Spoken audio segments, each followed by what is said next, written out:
கவனிப்போம். வருகிற வாரம் நமக்கு திருவிருந்து ஆராதனை. நீங்க பேசிட்டு இருந்தீங்கன்னா அப்ப நாளை கத்த முடியாது. இன்னைக்கு உண்மையாகவே ஒரு திருவிருந்து ஆராதனையினுடைய செய்தியை விட முக்கியமான ஒரு செய்தி உங்கள் மத்தியில் கொண்டு வந்திருக்கிறேன். அது சொல்லுவாங்க, புதையல் இருக்கிறவங்களுக்கு யாருக்கு கிடைக்கணுமோ அவங்களுக்கு தான் கிடைக்குமா, மற்றவங்க கண்ணுக்கு அது கறிக்கொட்டையாக கிடைக்கும் தெரியுமாங்க. இந்த செய்தி உங்களுக்குள்ளே ஒரு வெளிச்சத்தை தராவிட்டால் இந்த செய்தியை நீங்க வீட்டில் போய் 10 தடவை 100 தடவை போட்டு கேட்டு இதுல வெளிச்சம் வர வரைக்கும் நீங்க போட்டு கேளுங்க.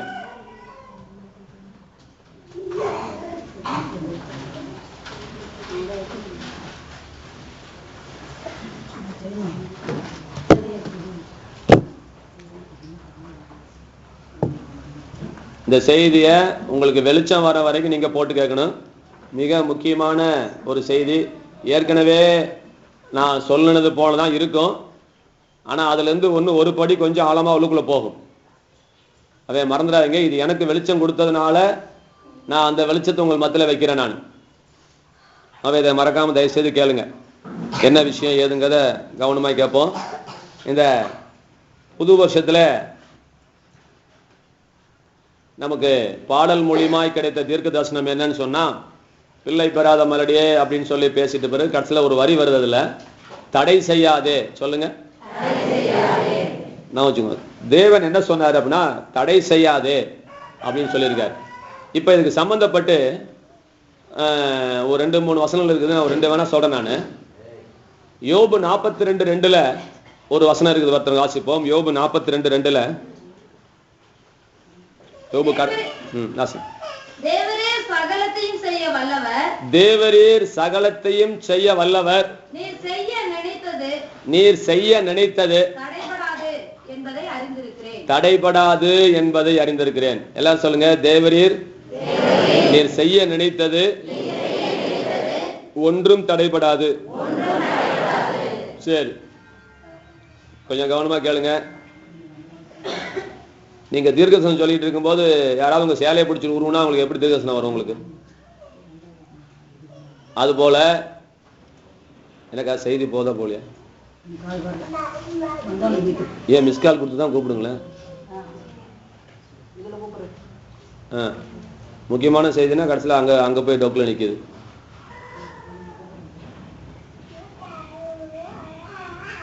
அது போல இப்ப நான் இங்க செய்தி கொடுத்துட்டு இருக்கும் பொழுது கவனிங்க, நான் தான் பேச ஆரம்பிப்பேன். அதுக்கப்புறம் தான் யார் வருவா? இது எல்லாத்துக்கும் அதுதான். தீர்க்க தரிசனமாகட்டும், அது பிரசங்கமாகட்டும், நம்ம நிற்கும் போது நம்ம முழுக்க ஆவிக்குள்ளாய் போக முடியாது. எப்படி ஏரோப்ளேன் அப்படியே ரவுண்ட் அடிச்சு அதுக்கப்புறம் தான் டேக் ஆஃப் ஆகும். அது போல நம்முடைய பிரசங்கமாகட்டும், தீர்க்க தரிசனமாகட்டும், அப்படியே அப்படியே ரவுண்ட் அடிச்சுட்டு வந்த பிறகு அதுக்கப்புறம் ஆண்டர் உள்ளுக்குள்ள போந்து வெளியே வருவார். இப்ப நான் அப்படி ரன்னிங்ல போயிட்டு இருக்கும் பொழுது நீங்க குறுக்கால தடை பண்ணிட்டேன்னா நான் ரவுண்ட் அடிச்சுட்டே இருக்க வேண்டியதான். நான் டேக் ஆஃப் ஆக முடியாது. அங்க பேச இங்க செல்போன் அடிக்க, அங்க செல்போன் அடிச்சிருந்துச்சுன்னா எனக்கு ஒண்ணு இல்லை. நான் இங்க செய்தி நான் வாங்கியிருக்கிறேன், எனக்குள்ள எனக்கு பதிவு இருக்கிறது, எனக்கு அந்த பிரச்சனை கிடையாது. பாதிக்கப்படுறது நீங்க தான். அதனால பிள்ளைங்க வச்சிருக்கிறவங்க, போன் வச்சிருக்கவங்க எல்லாம் கொஞ்சம் கவனமா கேளுங்க. முக்கியமான செய்தியை நான் சொல்றேன், கொஞ்சம் கவனமா கேளுங்க. இங்க ஆண்டவர் என்ன சொன்னாரு? தேவன் செய்ய நினைத்தது ஒன்றும் தடைபடாது. தேவன் செய்ய நினைத்தது ஒன்றும். சரி, இப்ப கடவுளுக்கு இலக்கணம் கொடுத்துட்டு இங்க ஒண்ணு வரேன். கடவுளுக்கு இலக்கணம் கொடுத்துட்டு இப்ப சில காரியங்களுக்கு மத்தியில வைக்கிறேன் பாருங்க. கடவுளுக்கு இலக்கணம் நான் யோசிக்கும் போது நான் முன்னெல்லாம் கொடுப்பேன், கேட்டதெல்லாம் கொடுக்குற ஒரு தெய்வம் இல்லை அப்படின்னு சொல்லிட்டு நம்ம தவறான பாதையில் நடக்கும் பொழுது நம்மளை சரியான விதத்துல திருத்தணும் அப்படின்னு நான் இலக்கணம் கொடுத்திருந்தேன். நான் இப்பொழுதுக்கு கவனிங்க, என்ன சொல்றேன் கேளுங்க. தேவனுடைய இலக்கணம் என்னன்னு சொன்னா, இப்ப ஆண்டவரோடு ஒருத்தன் ஒரு போரிட்டோ அல்லது சண்டையிட்டோ அல்லது விளையாட்டுலையோ எப்படியோ ஒரு சக்தி ஜெயிச்சிருச்சுன்னா, ஜெயித்தால் இதை குறித்து உங்க கருத்து என்ன? கதையெல்லாம் முடிக்கல, இந்த ஒரே ஒரு வார்த்தை. ஆண்டவரோடு ஒரு மனிதன் போரிட்டு அல்லது ஒரு வல்லமை போரிட்டு அந்த வல்லமை இறைவனை தோற்கடித்து விட்டால், இதோட நிப்பாட்டுறேன். இதுல இருந்து நம்ம என்ன தெரியுது? நம்ம என்ன முடிவு வரலாம்?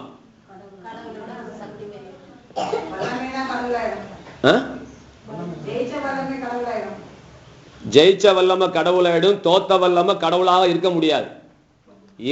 இறைவனுடைய ஸ்தானத்தை இழக்கிறான். ஐயா கவனிங்க ஐயா, நீங்க இயேசுவை கும்புறீங்களோ இல்ல வேற ஏதாவது கூசாவை கும்புறீங்களோ அதை பத்தி பிரச்சனை இல்லை. இறைவன் ஒருத்தன் இருந்தான்னா இறைவனுடைய இலக்கணத்தை தெரிஞ்சுக்கோங்க. இறைவனை ஒரு வல்லமை ஜெயிச்சிருச்சுன்னா அந்த வல்லமை இறைவன் ஆயிடும். நீ எதை இறைவன் நினைச்சிட்டு இருக்கிறியோ அவன் இறைவனுடைய ஸ்தானத்தை இலக்கணத்தை அவன் இழந்து போகிறான்.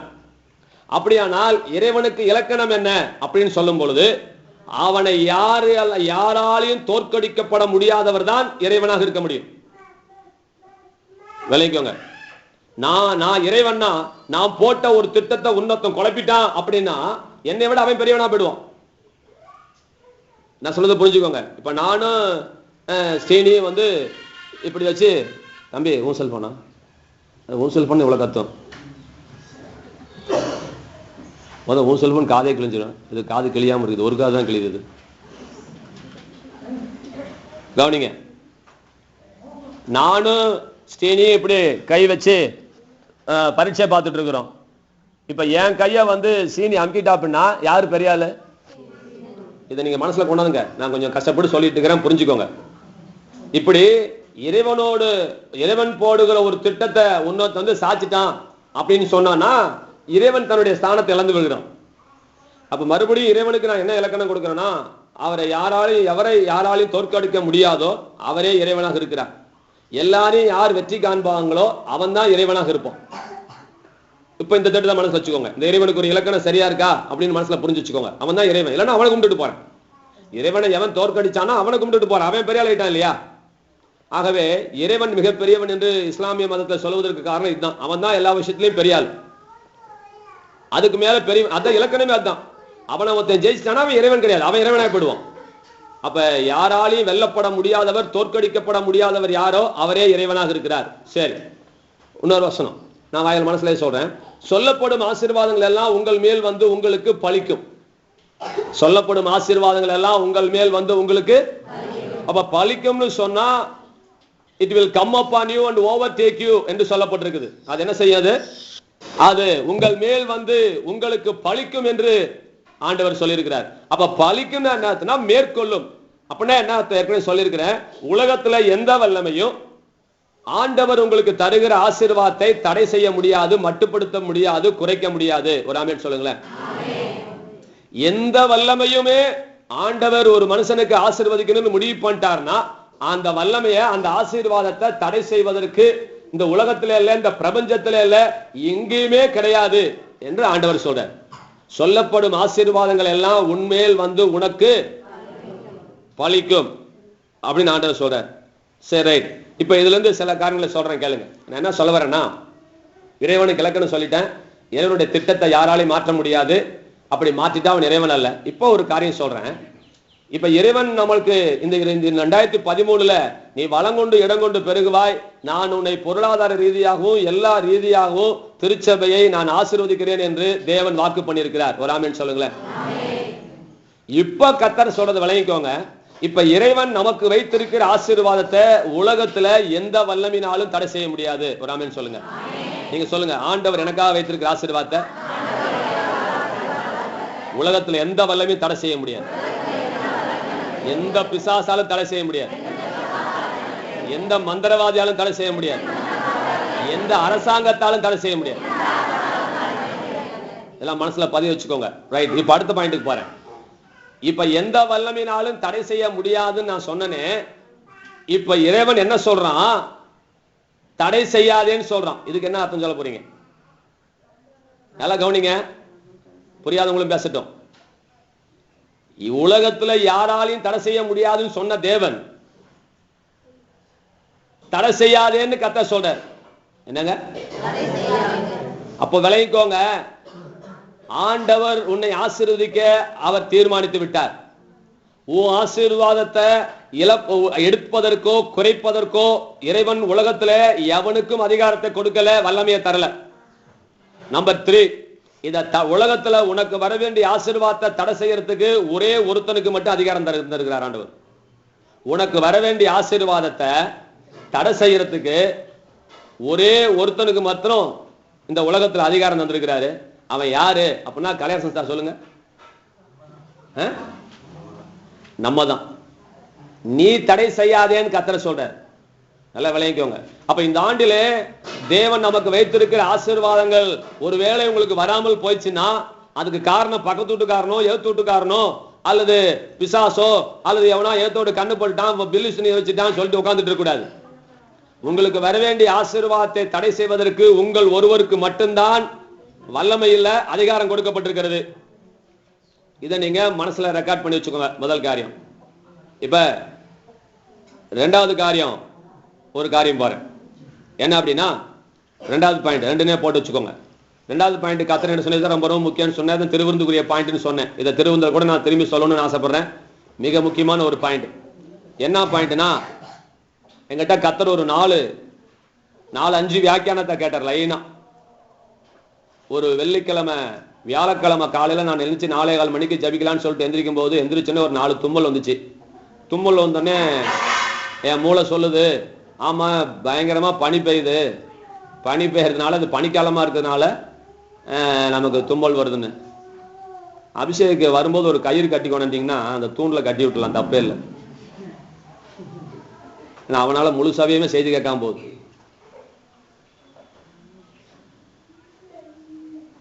கவனிப்போம். 5 காரியம், அதுல ஒரு 4 காரியம் உங்கள் மத்தியில் வைக்கிறேன். அப்ப ஆண்டவர் என்கிட்ட என்ன கேட்டான்னு சொல்றேன். 4க்கு ஒரே பதில் தான். இதுதான் சொன்னேன், இந்த பாயிண்ட் உங்களுக்கு வெளிச்சத்தை கொடுக்கணும். இப்ப நான் சொல்லக்கூடிய பாயிண்ட் உங்களுக்கு வெளிச்சத்தை கொடுக்கணும். அதை நீங்க இழந்துடாதீங்க. சித்ராக்கா மெசேஜ் உங்க பிரித்தி இப்ப காலையில கேட்கணும், அவன் சாயங்காலம் கேட்கணும். அவன் இது முக்கியமான மெசேஜ். இது அதாவது ஒருத்தனுக்காவது மண்டைக்குள்ள போகட்டும். கவனிங்க, 4 உதாரணம் சொல்றேன் கேளுங்க. என்கிட்ட ஆண்டவர் கருத்து உங்கள்கிட்ட சொல்றேன். வீட்டுல ஒரு மூலையில ஒற்றை இருந்துச்சு. என் கேள்வியை கரெக்டா கேட்டுக்கோங்க, அப்புறம் பதில் சொல்லுங்க. 4க்கு ஒரே கேள்விதான். கேள்வியை சரியா வழங்கிட்டாதான் பதில் கரெக்டா கொடுக்க முடியும். ஆண்டவர் என்கிட்ட கேட்டாரு, அந்த இடத்துல ஏன் ஒற்றை இருக்குதுன்னு கேட்டாரு. பதில் யாரும் சொல்லாதீங்க, வச்சுக்கோங்க. அந்த இடத்துல ஏன் ஒற்றை இருக்குதுன்னு கேட்டாரு. நம்பர் 1, ஒரு வீட்டுல கண்ணாடி டம்ளர் உடைஞ்சு கிடக்குது. இப்ப ஆண்டவர் கேட்டாரு, இந்த கண்ணாடி டம்ளர் இங்க ஏன் உடைஞ்சிருக்குதுன்னு கேட்டாரு.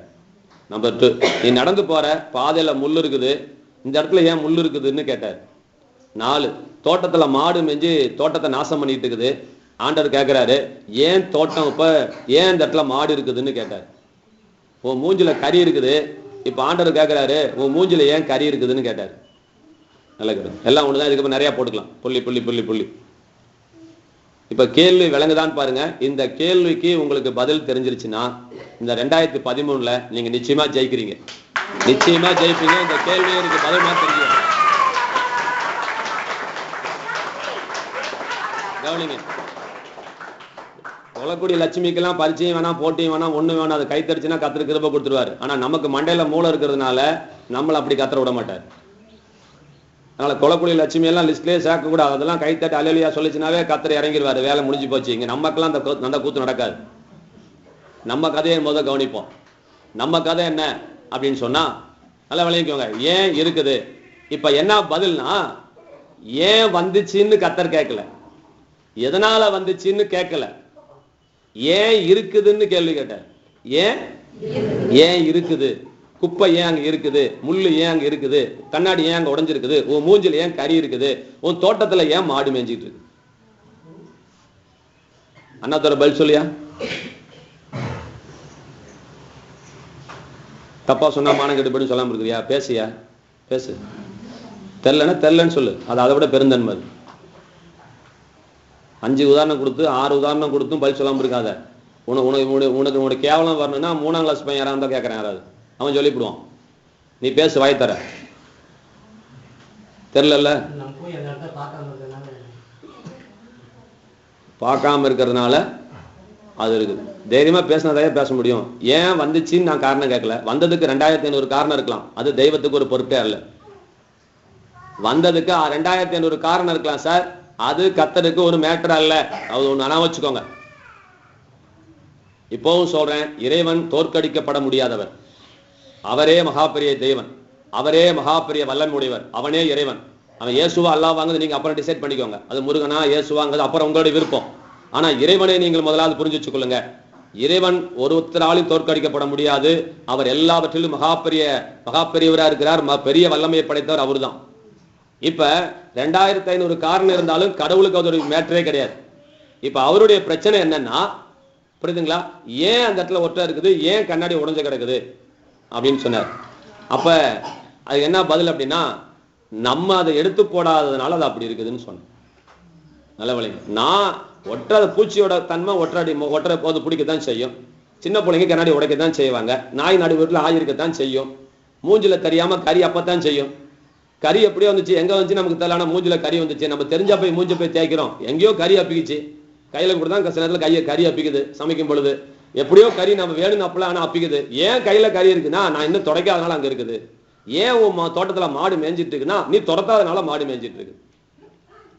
இப்ப நல்லா விளையிக்கோங்க. இன்னைக்கு நம்முடைய வாழ்க்கையில நம்ம தோற்று கொண்டிருப்பதற்கு பிரதான காரணத்தை தேவன் என்று சொல்லி கொடுத்தாரு. ஏன் உன் குடும்பத்துல நம்ம எங்க தப்பு பண்றோம்னா, நம்ம அந்த கஞ்சாடையாக இருக்கிறோம். கஞ்சாடைன்னு சொன்னா என்ன செய்யறோம்னா, அது அப்படித்தான் இருக்குன்னு ஒரு இடத்துக்கு வந்துட்டோம். அது அப்படித்தான் இருக்கும், பக்கத்து வீட்டுக்காரன் பம்பு செட்டுக்கு தகராறு பண்ணுவான் அப்படின்னு அழுக தெரியுது, ஜெபம் பண்ண தெரியுது. ஒரு கேள்வி நல்லா கவனிங்க. அம்மா செல்வியம்மா, பாப்பா பட்டி செல்வியம்மா கவனிமா. உங்க தோட்டத்துல மாடு மேய்ஞ்சிட்டு இருக்கும் போது நீங்க ஜெபம் பண்ணா மாடு போவோமா, நீங்க துரத்துனா மாடு போவோமா? இது விளைவிக்கணும். இதெல்லாம் கரெக்டா சொல்றீங்க, இதெல்லாம் கரெக்டா பேசுறீங்க. உங்க தோட்டத்துல மாடு மேய்ஞ்சிட்டு இருக்கிறதுக்கு காரணம் ஒண்ணு, மாடு எதனால வந்துச்சுங்கிற பிரச்சனையை விட்டு, மாடு மேய்ஞ்சிட்டு இருக்கிறது உன் கண்ணில் காமிச்சார்ல கத்த, இப்ப நீ என்ன செய்யலாம்? நீ உட்காந்துட்டு இருக்கிற, மாடு மேய்ஞ்சிட்டு இருக்குன்னு சொல்ல வாய் இருக்குல்ல, எந்திரிச்சு போய் துரத்துனியா? ஒற்றை இருக்குன்னு சொன்னல, ஒற்றை அடிக்க ஏதாவது முயற்சி எடுத்தியா? அப்ப ஏன் அங்க ஒற்றை இருக்குன்னா, நீ சுத்தம் பண்ணாதனால, நீ மாட்டை விரட்டினால மாடு எப்படி இருக்குதோ அதே போல உங்க குடும்பத்துல சில பிரச்சனைகள் இருக்கும் பொழுது நீங்க என்ன செய்றீங்க? இறைவனே அந்த பிரச்சனைக்கு தீர்வு கொடுங்கன்னு கேட்கிறீங்க. ஆண்டவரே அந்த பிரச்சனை என்னை விட்டு போகட்டும்னு கேட்கிறீங்க, ஒத்துக்கிறேன்.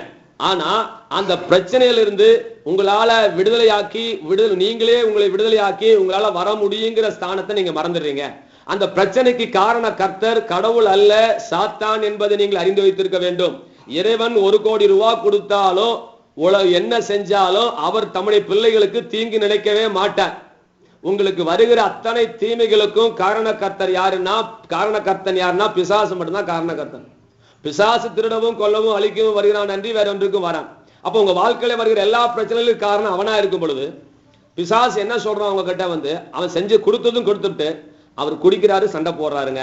பையனுக்கு வசதி இல்லை, எங்களால படிக்க முடியலைங்க, பையனுக்கு கணக்கு வரலைங்க.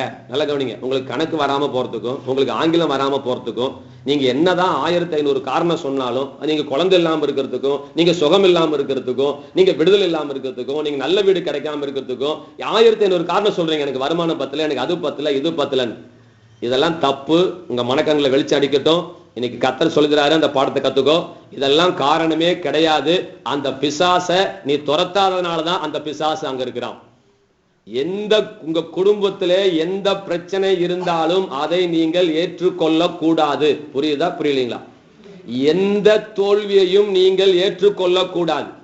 உங்கள் வாழ்க்கையில எந்த பகுதியில அது சின்ன விஷயமா இருக்கட்டும், பாட்டு வரல, எனக்கு கணக்கு வரல, என் புருஷன் சண்டை போட்டுட்டு இருக்கிறான், என் புருஷன் மனைவி சரியில்லை, என் புள்ள படிக்கல, என் புள்ள என் பேச்ச கேட்கல. ஹலோ, நீ என்ன லிஸ்ட் வச்சாலும் கண்டுபிடி. ஆண்டவர் என்கிட்ட சொன்னது என்னன்னா, இவங்க தோல்வியை பார்த்துட்டு அதுக்கு ஒரு காரணம் சொல்லிட்டு போயிட்டு இருக்கிறாங்க சார். என் விசுவாசிங்க, என் பிள்ளைங்க, தோல்வியை பார்த்துட்டு அந்த தோல்விக்கு ஒரு காரணத்தை சொல்லிவிட்டு இவர்கள் மௌனமாகி விடுகிறார்கள். ஆமா, என் புள்ள கண்ணாடி உடைச்சிருச்சுன்னு சொன்னேன். கண்ணாடியை உடைச்சு போட்டுருச்சுன்னா உன்னால அதை துடைக்கிறதுக்கான அறிவை உனக்கு தேவன் தரலையா? மாடு உன் தோட்டத்துல மேய்ஞ்சதுன்னா அதை துரத்துறதுக்கு உனக்கு அறிவு தரலையா? உனக்கு பலன் தரலையா? உனக்கு என்ன எல்லாம் போயிடுச்சு உனக்கு?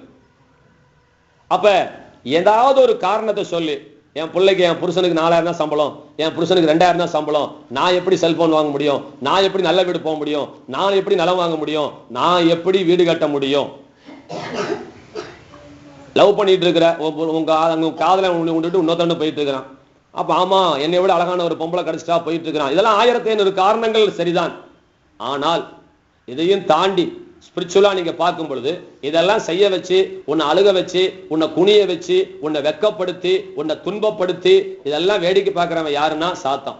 அந்த நிகழ்ச்சிகளுக்கெல்லாம் அடிப்படை காரணம் சாத்தான் என்பதை நீங்கள் மறந்து விடக்கூடாது. ஆக கர்த்தர் இப்ப என்ன சொல்றாரு நம்ம கிட்ட அப்படின்னா, உன் குடும்பத்துல தோல்வி எங்க இருக்குன்னு கண்டுபிடிச்சு, முதலாவது நீங்க இன்னும் அந்த பிசாசை விரட்டாத ஒரே ஒரு காரணத்தினால்தான் அவனால் அங்க இருக்க முடியுதே ஒழிய மற்ற எந்த காரணத்தினாலும் இருக்க முடியாது. இது புரியுதா புரியலீங்களா உங்களுக்கு? இது லைட் அடிக்கலன்னா தோத்துருவீங்க 2013. நான் எதுக்காக சொல்றேன்னா, இறைவன் வெற்றியின் தேவனா இருக்கிறார். அவர் வெற்றி தான் தருவாரு. அவருடைய டிக்ஷனரியில தோல்வி என்பதே கிடையாது. அவருடைய டிக்ஷனரியில தோல்வி என்பதே இன்னைக்கு விஸ்வநாதன் ஆனந்த் இந்த முசிறிக்கு வந்தானாவே, திருச்சிக்கு வந்தாவோ, இந்தியாவுக்கு வந்தாவோ, அவங்கிட்ட செஸ்ல விளையாண்டு இன்னைக்கு ஜெயிக்கிறதுக்கு இந்தியாவில் இல்லை சார், உலகத்திலே ஆள் இல்லை. அப்ப விஸ்வநாதன் ஆனந்த், நான் கேட்டேன் ஒரு பையன் ஒருத்தட்ட, விஸ்வநாதன் ஆனந்த் மகன் ஒருத்தர் இருந்தானா, அவன் வாலிப பையனா இருந்தானா, அவன் செஸ் சாம்பியன் ஆகிறதுக்கு வாய்ப்பு இருக்குதா சார்? தாராளமா இருக்கு, நிறைய இருக்குது. இப்ப தோத்தா என்ன சார் அப்படின்னு கேட்டா, 2 பேத்து மேல தப்பு. ஒண்ணு உங்க அப்பா மேல தப்பு, இல்ல பையன் மேல தப்பு. அப்பா மேல தவறு, இல்ல பையன் மேல தவறு. அப்பா ஒண்ணு சொல்லி கொடுக்காம இருந்திருக்கணும், இல்ல பையன் கத்துக்காம இருந்திருக்கணும். இது விஸ்வநாதனானது அவன் பிள்ளைக்கு உள்ள உறவு. இப்ப நான் கேட்கிறேன், ஆண்டவருக்கு நமக்கு இருக்கிற உறவை வச்சு பேசுவோம். ஆண்டவர் விஸ்வநாதனானதை விட பல ஆயிரம் மடங்கு பெரியவராக ஞானம் உள்ளவராக இருக்கிறார். நாம இறைவனுடைய பிள்ளைகளா இருக்கிறோம். இப்ப நம்ம தோக்குறோம் அப்படின்னா, ஒண்ணு ஆண்டவர் மேல தப்பா இருக்கு, நம்ம மேல தப்பா இருக்கு. இப்ப பதில் சொல்றேன், ஆண்டவர் மேல தப்பு இருந்தா அவர் இறைவனுடைய ஸ்தானத்தை இழக்கிறான். அப்ப இறைவன் மேல தவறு அல்ல, இறைவனுக்கு ஒத்துழைக்காத மனிதர்கள் மேல தப்பே ஒழிய இறைவன் மேல தவறு கிடையாது. அதனால 2013 நீங்க தோத்துட்டு, நான் 2013 நான் தோத்துட்டேன்னு நீங்க கன்ஃபஸ் பண்ணினீங்கன்னா, அதனுடைய தவறு பிசாசு மேலேயோ யாரு மேலேயோ கிடையாது. தவறு 100க்கு 100 உங்க மேல விழுகிறது. அதை நீங்க பார்த்துட்டு அதை ஏதோ ஒரு காரணத்தால நியாயப்படுத்தி விட்டு நீங்கள் போறீங்க பாருங்க. நான் என்னை எப்படி பிசாசு நியாயப்படுத்தினா அப்படின்னா, இதை ஏன் கர்த்தர் என்கிட்ட சொன்னார்னு கேட்டுக்கோங்க. இந்த செய்தி இன்னைக்கு அடுத்த வாரத்துக்கு நான் முக்கியமான செய்தி எடுப்பேன். நான் எடுத்து வச்ச செய்தி ஒரு மனிதன் நிலத்தில் விதையை விதைத்து இரவில் தூங்கி பகலில் விழித்திருக்க அவனுக்கே தெரியாத விதமாய் முளைத்து பயிராகிறதற்கு ஒப்பா இருக்கிறது என்கின்ற வசனத்துல பாதி எடுக்காம இருக்கிறேன். இன்னொன்னு இது என் நேசரின் சத்தங்கிறதுல ஒரு பாதி செய்தி அப்படியே பேலன்ஸ் நிக்குது. இந்த ரெண்டையும் நான் எடுக்கிறாண்டவரேன்னு சொல்லி தான் நான் உட்கார்ந்துருந்தேன். இடையில திருவள்ளூருக்கும் அங்கேயும் இங்கேயும் போயிட்டு வந்தனால புது வருஷம் ஐக்காஸ்லாம் போகவும் எப்படி பிரசங்கம் பண்ணுங்கிறது எனக்கு மறந்துருச்சு. இந்த 4-5 வாரம் கேப்ல கடைசியில் அதையாவது முதல் எடுத்துறாண்டவரே எனக்கு அப்புறம் ஆரம்பிச்சா அப்புறம் கத்தர் கொடுத்துருவார். அதனால அதை எடுக்கிறேன்னு சொல்லும் பொழுதுதான் இந்த முந்தானத்து வியாழக்கிழமை காலைல 4:30 மணிக்கு நான் தும்மும் போது கத்தர் தும்மி முடிச்சவனே செய்தி கொடுத்துட்டார். கடை கையில பேனா கூட இல்லை, லைட்டு கூட இல்லை, டக்குன்னு செல்போன்ல எடுத்துட்டு அவர் சொன்னதை மடமடன் டைப்பிடிச்சு வச்சுக்கிட்டேன். ஆனா அந்த செய்தி 1 மணி நேரத்துக்கு பத்தாதான்னு கேட்டேன். இன்னும் அந்த செய்திக்குள்ளே வரல. அதுக்கு முகவரிக்கே வரலாம் ரைட் இருக்கு. அவன் இதை நீங்க விளைவிக்குவாங்க. அப்ப எதுக்காக சொன்னா, நமக்கு தும்மல் வந்தோடனே நான் என்ன, என் மனசு என்ன காரணம் சொல்லுது, என் அறிவு என்ன காரணம் சொல்லுது அப்படின்னு சொன்னா, பனி ஓவரா இருக்குது, உன் பொண்டாட்டி உடச்ச முட்டையை ஃப்ரிட்ஜில் வச்சு கொண்டு டெய்லி காலங்காத்தால குடிச்சிட்டு இருக்கிறா, உனக்கு தும்மல் வரத்தானே செய்யும். அவன் சொன்னது கரெக்டு தானே. பிசாசு சொல்றதெல்லாம் அவன் கரெக்டா தான் பேசுவான், நல்லா விளைவிக்குவாங்க. அவன் சொல்றதெல்லாம் கரெக்டு தான். ஆனா அதுக்குதான் கர்த்தர் சொன்னாரு, இன்னைக்கும் அடுத்த வாரமும் தொடர்ந்து தயவுசெய்து திருவிருந்துக்கு வந்துருங்க. மறுபடியும் சொல்றேன், முக்கியமான செய்தி நான் கொடுத்துக்கிட்டே இருப்பேன். இதனுடைய தொடர்ச்சி அற்புதமா இருக்கும். சின்ன விஷயம் தான், ஆனா அது முக்கியமான விஷயம். இன்னைக்கு நான் பேச போற செய்தி என்னன்னா, நமக்கு தெய்வீக சுகம் உண்டு. இந்த தலைப்புல தான் நான் பேச போறேன். ஆனா முகவரை நான் சுத்தி வளைச்சிட்டு இருக்கிறேன். எல்லாரும் சொல்லுங்க, எனக்கு தெய்வீக சுகம் உண்டு. இதை பத்தி பின்னாடி வரேன். அப்ப இந்த தெய்வீக, அப்ப கர்த்தர் என்கிட்ட சொன்னாரு, ஒரு தேவனுடைய பிள்ளைக்கு தெய்வீக சுகம் இருக்குன்னு தெரிஞ்சு அவன் தனக்கு வந்த வியாதியில அவன் ஜெயித்து விட்டால், கவனிக்குமா, தனக்கு வந்த வியாதியில அவன் ஜெயிச்சுட்டானா, எனக்கு தெய்வீக சுகம் உண்டு. தெய்வீக சுகத்துக்கு பின்னாடி பேசுறேன். இப்ப அவுட்லைன் மாத்திரம் வேலையை இன்னொரு பாயிண்ட் சொல்லிட்டு அப்புறம் உள்ளுக்குள்ள போறேன். இந்த முகவர் கொஞ்சம் இருக்குது.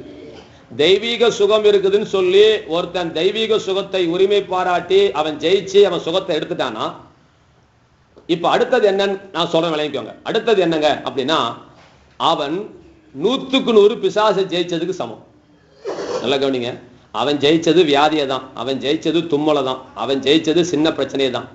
ஆனா கர்த்தர் சொல்றாரு, அவன் தும்மலை ஜெயிக்கல, அவன் காய்ச்சலை ஜெயிக்கல, அவன் முழு பிசாசையுமே அவன் ஜெயிச்சிருக்கான். அவன் வாழ்க்கையில அவன் பூரண வெற்றியை கண்டுவிடுவான். நான் சொல்றது விளையாட்டு போக்கல ஒரு 4 நாள் காய்ச்சல் வந்துச்சு, நான் ஜெபம் பண்ணி சோகமாயிடுச்சு, அதை நான் சொல்லவே கிடையாது. அதெல்லாம் பிச்சை போடுறதெல்லாம் கர்த்தர் போடுற பிச்சை. அது நீங்க சம்பாரிச்ச சொத்து அல்ல. அது நீங்க ஜெபம் பண்ணி சுகத்தை வாங்குனீங்கன்னா அது நீங்க எடுத்துக்கிட்ட கர்த்தர் போட்ட பிச்சைய ஒழிய நீங்க சம்பாரிச்ச சொத்து அல்ல. அதுக்கு உங்களுக்கு சம்பந்தமே கிடையாது. அது ஜெயிச்சதுக்கு அர்த்தமே கிடையாது. அதை நீங்க பிச்சை போட்டதுக்கு அர்த்தம். எப்படி வடிவேலு போய் அடி வாங்கும் போது நீ விட்டுருன்னு சொல்லி காலில் விழுந்து கெஞ்சும் போது அடிக்கிறவன் விட்டுட்டு ஓடிடுறான். அது போல நீங்க ஜெயிக்கிறீங்களே ஒழிய மற்றபடி காரியங்கள் அல்ல. அந்த வெற்றி கிடையாது. வியாதிக்கு என் மேல அதிகாரம் கிடையாதுன்னு சொல்லி உரிமை பாராட்டி வெள்ளையனே வெளியேறுன்னு சொல்லி சத்தியாகிரகம் பண்ணி காந்திஜி எப்படி வெளியே விரட்டினாரோ அதே போல உன் வியாதியிலிருந்து நீ அறிவுபூர்வமாக நீ வெற்றி பெற்று விட்டால் நீ பூரண வெற்றி பெற்ற மனிதனாய் மாறுகிறாய். எப்படி ஆண்டவரேன்னு கேட்டேன். அப்ப ஆண்டவர் சொன்னாரு, உங்க அக்கா கிட்ட போய் குழம்பு வைக்க கத்துக்கிற, பருப்பு குழம்பு, கத்திரிக்காய் குழம்பு எப்படி வைக்கணும்னு கத்துக்கிட்டேன். அக்கா கத்து கொடுத்துட்டாங்க எனக்கு. என்ன குழம்பு வைக்க? கத்திரிக்காய் குழம்பு, பருப்பு போட்டு வைக்கிறது எப்படின்னு குழம்பு வச்சுக்கிட்டேன். சாம்பார் வச்சுக்கோங்களேன், கத்திரிக்காய் சாம்பார் அடிச்சுக்கலாம். இப்ப ஆண்டவர் என்கிட்ட கேட்டாரு, அவங்க என்ன சொல்லி கொடுத்தாங்க உனக்கு? கத்திரிக்காய் சாம்பார் எப்படி வைக்கணும்னு. இப்ப நான் ஒரு கேள்வி கேட்கறேன், சொல்லுப்பான்னு. என்னப்பான்னு? வெண்டைக்காய் சாம்பார் வைக்க உனக்கு தெரியுமான்னு கேட்டார். சொல்லுப்பா. கத்திரிக்காய்க்கு பதிலாக வெண்டைக்காய் போட்டா வெண்டைக்காய் சாம்பார். இது அர்த்தம் புரியுதுங்களா? புளிக்குழம்பு வைக்க கத்து கொடுத்துட்டாங்க. கத்திரிக்காய் போட்டு புளிக்குழம்பு. இப்ப வெண்டைக்காய் போட்டு வெண்டைக்காய் புளிக்குழம்பு வைக்க தெரியுமா தெரியாதா? அவங்க சொன்னது ஒண்ணுதான். ஆனா எப்படி அதுல 1000 இருக்கிறதோ அதே போல நல்லா நான் வச்சுக்கொள்ளுங்க.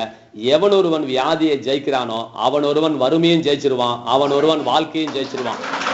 ஏதாவது ஒன்ன ஜெயிக்கிறதுக்கு அவன் எல்லாத்தையும் ஜெயிச்சிட்டான் சார். நமக்கு அந்த வெற்றியினுடைய வழிமுறை நமக்கு தேவை சார். இங்க வரோம், பாட்டு பாடுறோம், பொழுதுபோக்கத்துக்காக தயவு செய்து போகாதீங்க சார். நம்ம இன்னும் சில இடங்களிலே வெற்றி பெறாமல் இருக்கிறோம். வெற்றி பெறாமல் இருக்கிறோம். அதுக்கு 1500 காரணத்தை சொல்லிட்டான் பிசாஸ். உனக்கு வயசு ஆயிடுச்சு, உனக்கு அதை ஆயிடுச்சு, உனக்கு இதை ஆயிடுச்சு, உனக்கு ஏதோ ஒன்று சொல்றான். இதைத்தான் தேவன் சொல்றாரு, மனதில் திரும்பி திரும்பி நிறுத்துங்க. அதை நீங்கள் ஏற்றுக்கொள்ளக்கூடாது. அதை நீ விரட்டாத காரணத்தினால நீ தோக்குறிய போலியே வேற எந்த காரணத்தினால நீ தோக்கல. சரி, இப்ப அடுத்த விஷயத்துக்கு நான் வரேன். இந்த விஷயம் போறதுக்கு முன்னாடி ஒரு வசந்த வாசிங்க, அதுக்குள்ள ஒரு முறை குடிச்சுக்கிறேன். ஏசாயா 5:13 வாசிங்க.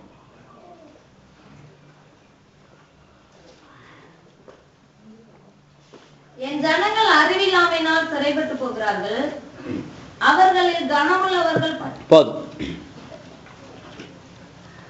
என் ஜனங்கள் அறிவில்லாமையால் சிறைப்பட்டு போகிறார்கள். நல்லா நான் வச்சுக்கொள்ளுங்க, அறிவில்லாமையால் சிறைப்பட்டு போகிறார்கள்.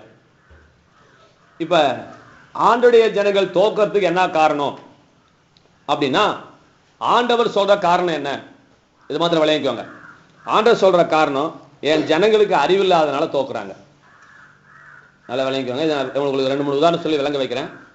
இதையும் மைண்ட்ல செட் பண்ணுங்க. முதலாவது, இந்த வசந்த அப்படி செய்தி அப்படியே விட்டுறாதீங்க. வீட்டில் போய் அந்த மாடு சாப்பிட்ட சோத்தை எடுத்து அந்த சின்ன வைக்கப்பொருள் எடுத்து வாயில போட்டு அசை போட்டு அதை கரைச்சி உள்ளுக்குள்ள அனுப்புவது போல இதை மறுபடியும் கேளுங்க. உங்க நாடி நரம்புல ஏதாவது ஒரு கர்த்தர் பேசணும். இந்த வார்த்தையை கொண்டு உங்களோடு பேசி உங்களுக்குள்ள ஒரு தீர்மானம் எடுத்து உங்களுக்குள்ள ஒரு வைராக்கியம் வந்துருச்சான்னு பாருங்க. வர வரைக்கும் இந்த செய்தியை போட்டு கேளுங்க. ராஜா சார், நீங்க கடைக்கு போய் சம்பாதிக்கிறதுனா வேணாம், 2வது பிரச்சனை சார். சினிமா பாட்டு கேட்கறதுனா பிரச்சனை இல்லை சார். ஒரு வார்த்தையை கேட்டேன்னா அந்த ஒரு வார்த்தை மனசுக்குள்ள போய் அது நமக்குள்ள ஒரு பெரிய மாபெரும் மாற்றத்தை கொண்டு வர வரைக்கும் அந்த வார்த்தையை நம்ம கேட்கணும். நம்ம எல்லாரும் ஜெயிச்ச புலவர்கள் நினைச்சிட்டு இருக்காதீங்க. நம்ம இன்னும் வாழ்க்கையில ஜெயிக்க வேண்டிய இடம் ஏகப்பட்டது இருக்குது. அது நமக்கு தெரியாது. நமக்கு ஏதோ 3 வேளை சோறு கிடைச்சா போதும், தங்கறதுக்கு ஒரு வீடு கிடைச்சா போதும், வெற்றி நீங்க நினைச்சிட்டு இருக்கிறீங்க. வளையப்பட்டியில போய் நம்ம விசுவாசி கிட்ட போய் நான் போய் பிரசங்கம் பண்ணிட்டு இருக்கிறேன். நான் ஒண்ணுமில்லாத இந்த எனக்கு 1.5 கோடி ரூபாய்க்கு பில்டிங் கட்ட கர்த்தர் உதவி செய்யறான்னு எல்லாம் பிரசங்கத்தெல்லாம் கேட்டு முடிச்சுட்டான். அவன் சொல்றான், நான் சொல்றேன் தப்பா நினைச்சுக்காதீங்க அண்ணே அப்படின்னா. என்ன அப்படின்னா, 1.5 கோடி ரூபா நீ வீடு கட்டினது வெற்றியே கிடையாது அப்படின்னா. அவன் என்கிட்ட சொல்றான், இதை போய் தேசத்து வெற்றின்னு பிரசங்கம் பண்ணிடாதீங்க. சாராயம் விற்கிறவங்க கூட வீடு கட்டியிருக்கான், விபச்சார வீடு நடத்துறவங்க கூட வீடு கட்டியிருக்கான். உங்களோட முஸ்லிம்ல ஒண்ணு பெரிய வீடு கட்டலையா? இதை போய் நீங்க வெற்றின்னு சொல்றீங்க. நான் சொல்றேன் தப்பா நினைச்சுக்காதீங்க, இதெல்லாம் வெற்றி இல்லை.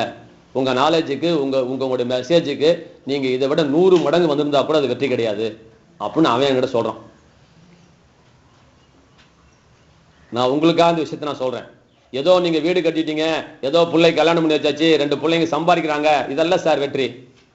இதை விட கனவு காண முடியாத வெற்றியை ஆண்டவர் உங்களுக்காக வைத்திருக்கிறார். அந்த வெற்றியை நீங்க பெற்றுக்கொள்ளணும். அந்த வெற்றியை இழந்துடாதீங்க. அதுக்கெல்லாம் ஆண்டவருக்குள்ள இருந்தாதான் உங்களுக்கு அந்த பாரங்கள், அந்த அறிவுகள், அந்த உணர்வுகள் வரும். அது சும்மா நிர்விசாரமா இருக்கிறீங்க, அங்க குப்பை இருக்கு, நீங்க பாத்துட்டு இருக்கிறீங்க, அவ்வளவுதான். இப்படிதான் போயிட்டு இருக்கணும் வாழ்க்கையில. எல்லா பகுதியிலையும் நம்ம பண்ற தப்புக்கு என்னதான், நீ திருடனை காணும் போது அவனோடு ஒத்து போகிறான்னு சங்கீதத்தில் வாசிக்கிறோம். அவனோடு உனக்கு பங்கு உண்டுங்கிறார். அவன் திருட வரான், நீ அவனுக்கு கோஆபரேட் பண்ற. பிசாசு திருட வரான், உன் சந்தோஷத்தையும் சமாதானத்தையும் எல்லாவற்றையும் திருட வரான், நீ அவனோட கோஆபரேட் பண்ற. அப்புறம் எப்படிப்பா நீ ஜெயிக்க முடியும்? அவனை ஏத்துனா ஜெயிக்கிறான், அவனோட கோஆபரேட் பண்ணிட்டு இருக்கிறியா? இது அதை விட பெரிய தப்பாச்சு. சரி கவனிங்க, என் ஜனங்கள் ஏன் சிறைப்பட்டு போகிறார்கள், ஏன் தோக்குறாங்க அப்படிங்கிறதுக்கு ஒரு காரணம் விளங்கி வச்சுக்கொள்ளுங்க. அவங்க அறிவில்லாதனால தோக்குறாங்க. இப்ப 2 உதாரணம் சொல்றேன், மறுபடியும் அதை மனதுக்குள்ள நிறுத்துங்க. என்ன முதல் உதாரணம், உலக ஜனங்கள் ஏன் நரகத்துக்கு போறாங்க? உலக ஜனங்கள், இயேசுவை அறியாதவர்கள் மரித்து போனா அவங்க நரகத்துக்கு போறாங்க. இது விளங்கிக்கோங்க. எங்க போறாங்க? இதுல எந்த டவுட்டும் கிடையாது, மாற்று கருத்துக்கள் கிடையாது. இது இறைவனுடைய திட்டம். ஓகே, இப்ப அவங்க நரகத்துக்கு போறதுக்கு காரணம் என்ன? விக்கிரக ஆராதனையா, அல்லது அவர்கள் பண்ணின விபச்சாரமா, அல்லது அவர்கள் பண்ணின மாபெரும் குற்றமா, அவர்கள் மகா பெரிய பாவிகளா இருந்ததுனால நரகத்துக்கு போறாங்களா? நரகத்துக்கு போறதுக்கு காரணம் என்ன?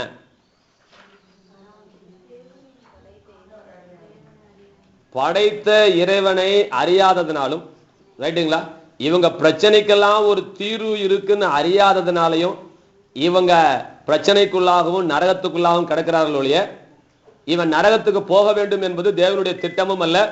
அதுக்கு தப்புறத்துக்கு தேவன் வழி வைக்காமலும் இல்லை. நரகத்துக்கு தப்புறத்துக்கு வழி இருக்குது, நரகம்னு ஒண்ணு இருக்குது, செத்து போனா நரகத்துக்கு போறோம் அப்படிங்கிற அந்த அறிவில்லாதபடினால்தான் அவங்க எங்க போறாங்க? நரகத்துக்கு போறாங்க. இன்னொரு உதாரணம் சொல்றேன், சொல்லிட்டு பாயிண்ட்டுக்கு வந்தாரு. நான் முத பஞ்சாபுக்கு போகும்போது பிளைட்ல வாங்கினாரு பாஸ்டர் தமிழரசன். அப்ப நான் சொன்னேன், ஏயா இங்க இருந்து 5000 ரூபாய் 10,000 ரூபாய் பேஸ்ட் பண்ணிட்டு நானும் ஜெயந்த் 2 பேரும் போனோம். 10,000 ரூபாய் 5,000 ரூபாய் போட்டு அவங்ககிட்ட காசு தரத்துக்கு ஏதாவது ஊழியக்காரனுக்கு 5 பேருக்கு கொடுத்தா கூட பிரோஜனமா இருக்கும். நான் ட்ரெயின்ல வரேன் போயா, எனக்கு எந்த பேரும் வேணாம், எந்த பந்தமும் வேணாம்.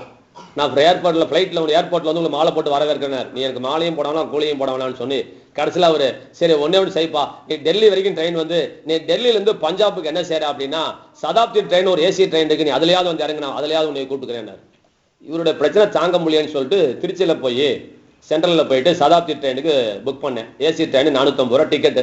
அவன் டிக்கெட் போடும்போது கேட்டா நீங்க வெஜ்ஜா நான் வெஜ்ஜான்னா, எனக்கு வேற பயந்துட்டேன், நான் வெஜ்னா டிக்கெட் நிறைய போட்டு தள்ளிடுவோம் போருக்கு அப்படின்ட்டு நான் ஏசி ட்ரெயின்ல முன்னப்பட்டு ட்ரெயின்லேயே போடல, அப்புறம் ஏசி ட்ரெயின்ல அப்புறம் எங்க போறது, சரி சொல்லிட்டு நான் வெஜிடேரியனுங்க அப்படின்ட்டேன்.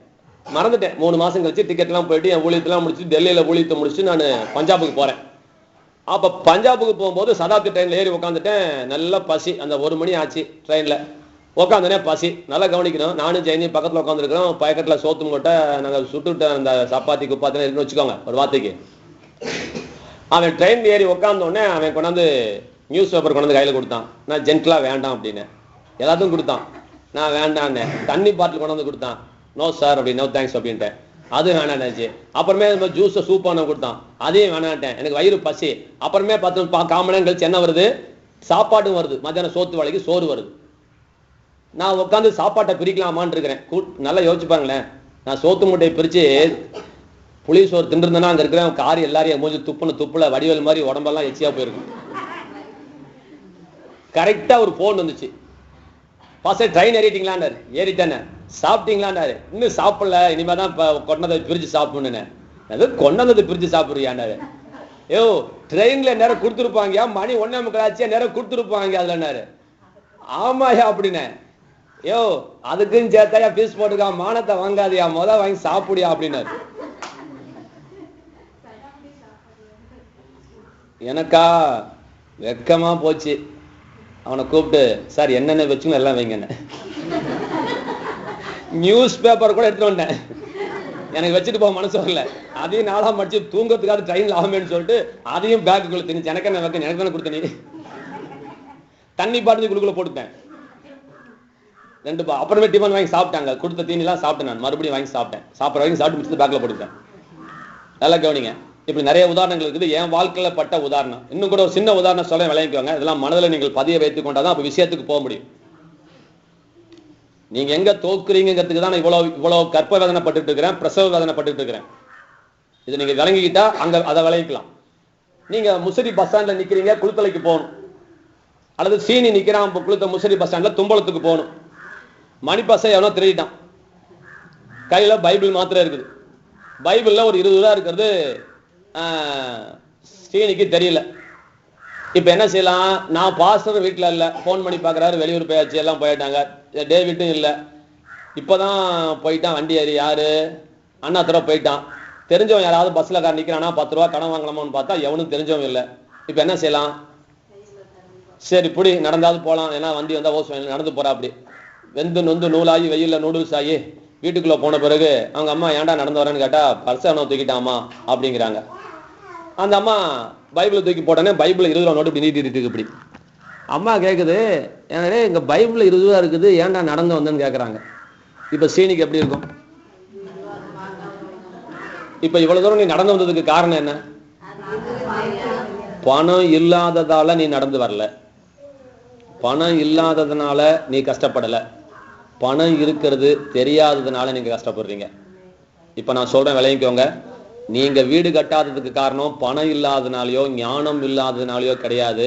உங்களுக்கு வீடு கட்டுவதற்கான அத்தனை தேவைகளையும் தேவன் ஏற்கனவே சந்தித்து விட்டார் என்பதை அறியாது இருக்கிறதுனாலதான் நீங்க இன்னைக்கு வியாதியில இருக்கிறீங்க, பலகீனத்தில் இருக்கிறீங்க, பிரச்சனையில் இருக்கிறீங்க, கண்ணீரில் இருக்கிறீங்க.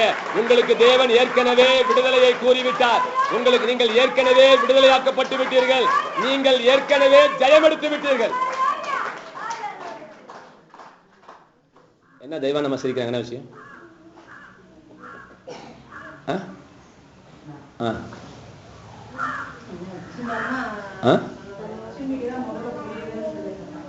சரி, லட்சுமிக்கு தான் புரியுதுனாங்களா? சரி, நீங்க விட்டுறாதீங்க.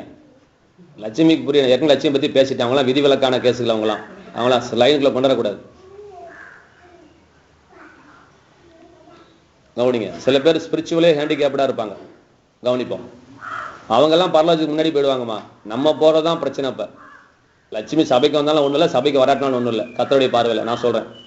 இப்படி நிறைய பேர் இங்க இருக்கிறீங்க. கர்த்தருக்கு ஸ்தோத்திரம். கவனிப்போம். நம்ம போய் சேர்றதுக்கு ஒரு வழி பார்ப்போம்.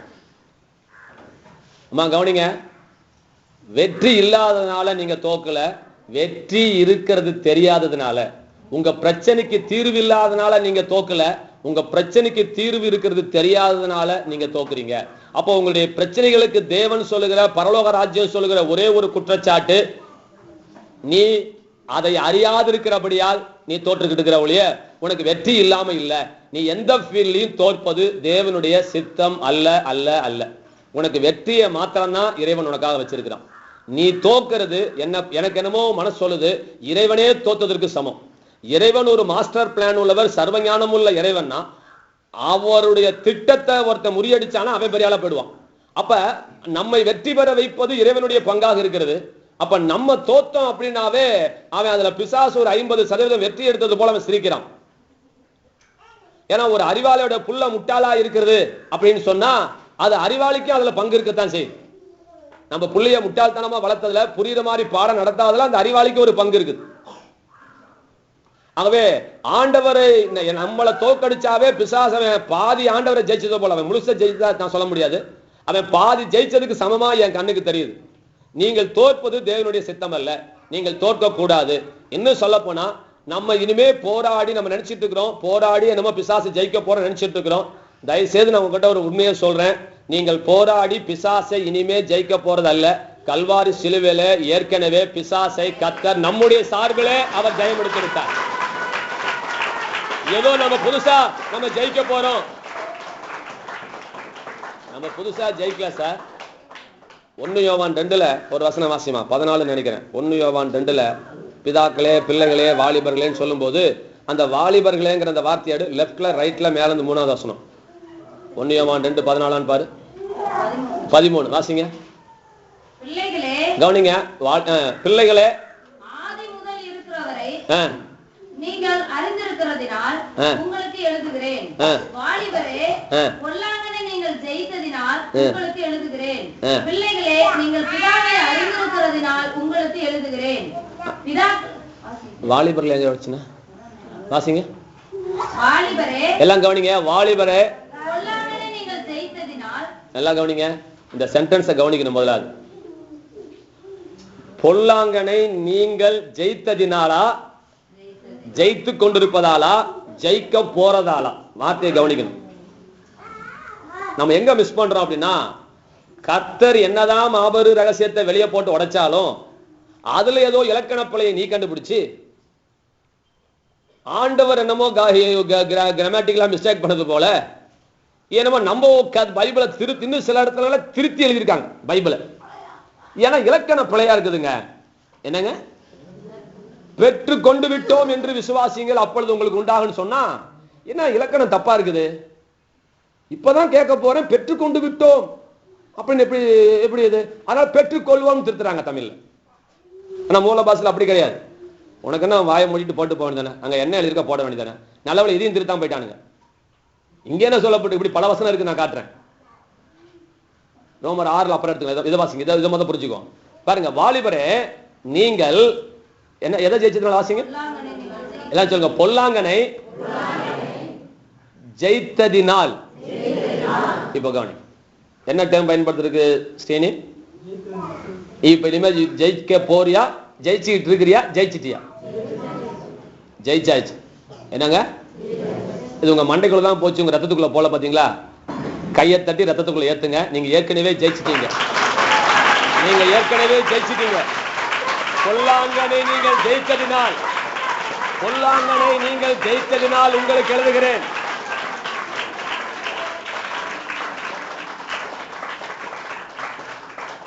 சார் கவனிங்க, நீங்க ஜெயிக்க வேண்டியதான் உலகத்துல ஒரு வெங்காயம் கிடையாது. ஏற்கனவே ஜெயிச்சிட்டீங்கிறது எப்ப தெரியுதோ அன்னைக்கு அந்த வெற்றி உங்களுக்கு உரியதாகிறது. ஏதோ நான் அப்படியுமே நீங்க போய் போராடி கத்தர் அப்படியே உங்களை போராட விட்டு ரொம்ப கஷ்டப்பட்டு உங்களுக்கு பின்னாடி பேக்கப் கொடுத்து உங்களை ஜெயிக்க வைக்கிறாரு, இதெல்லாம் விட்டுருங்க.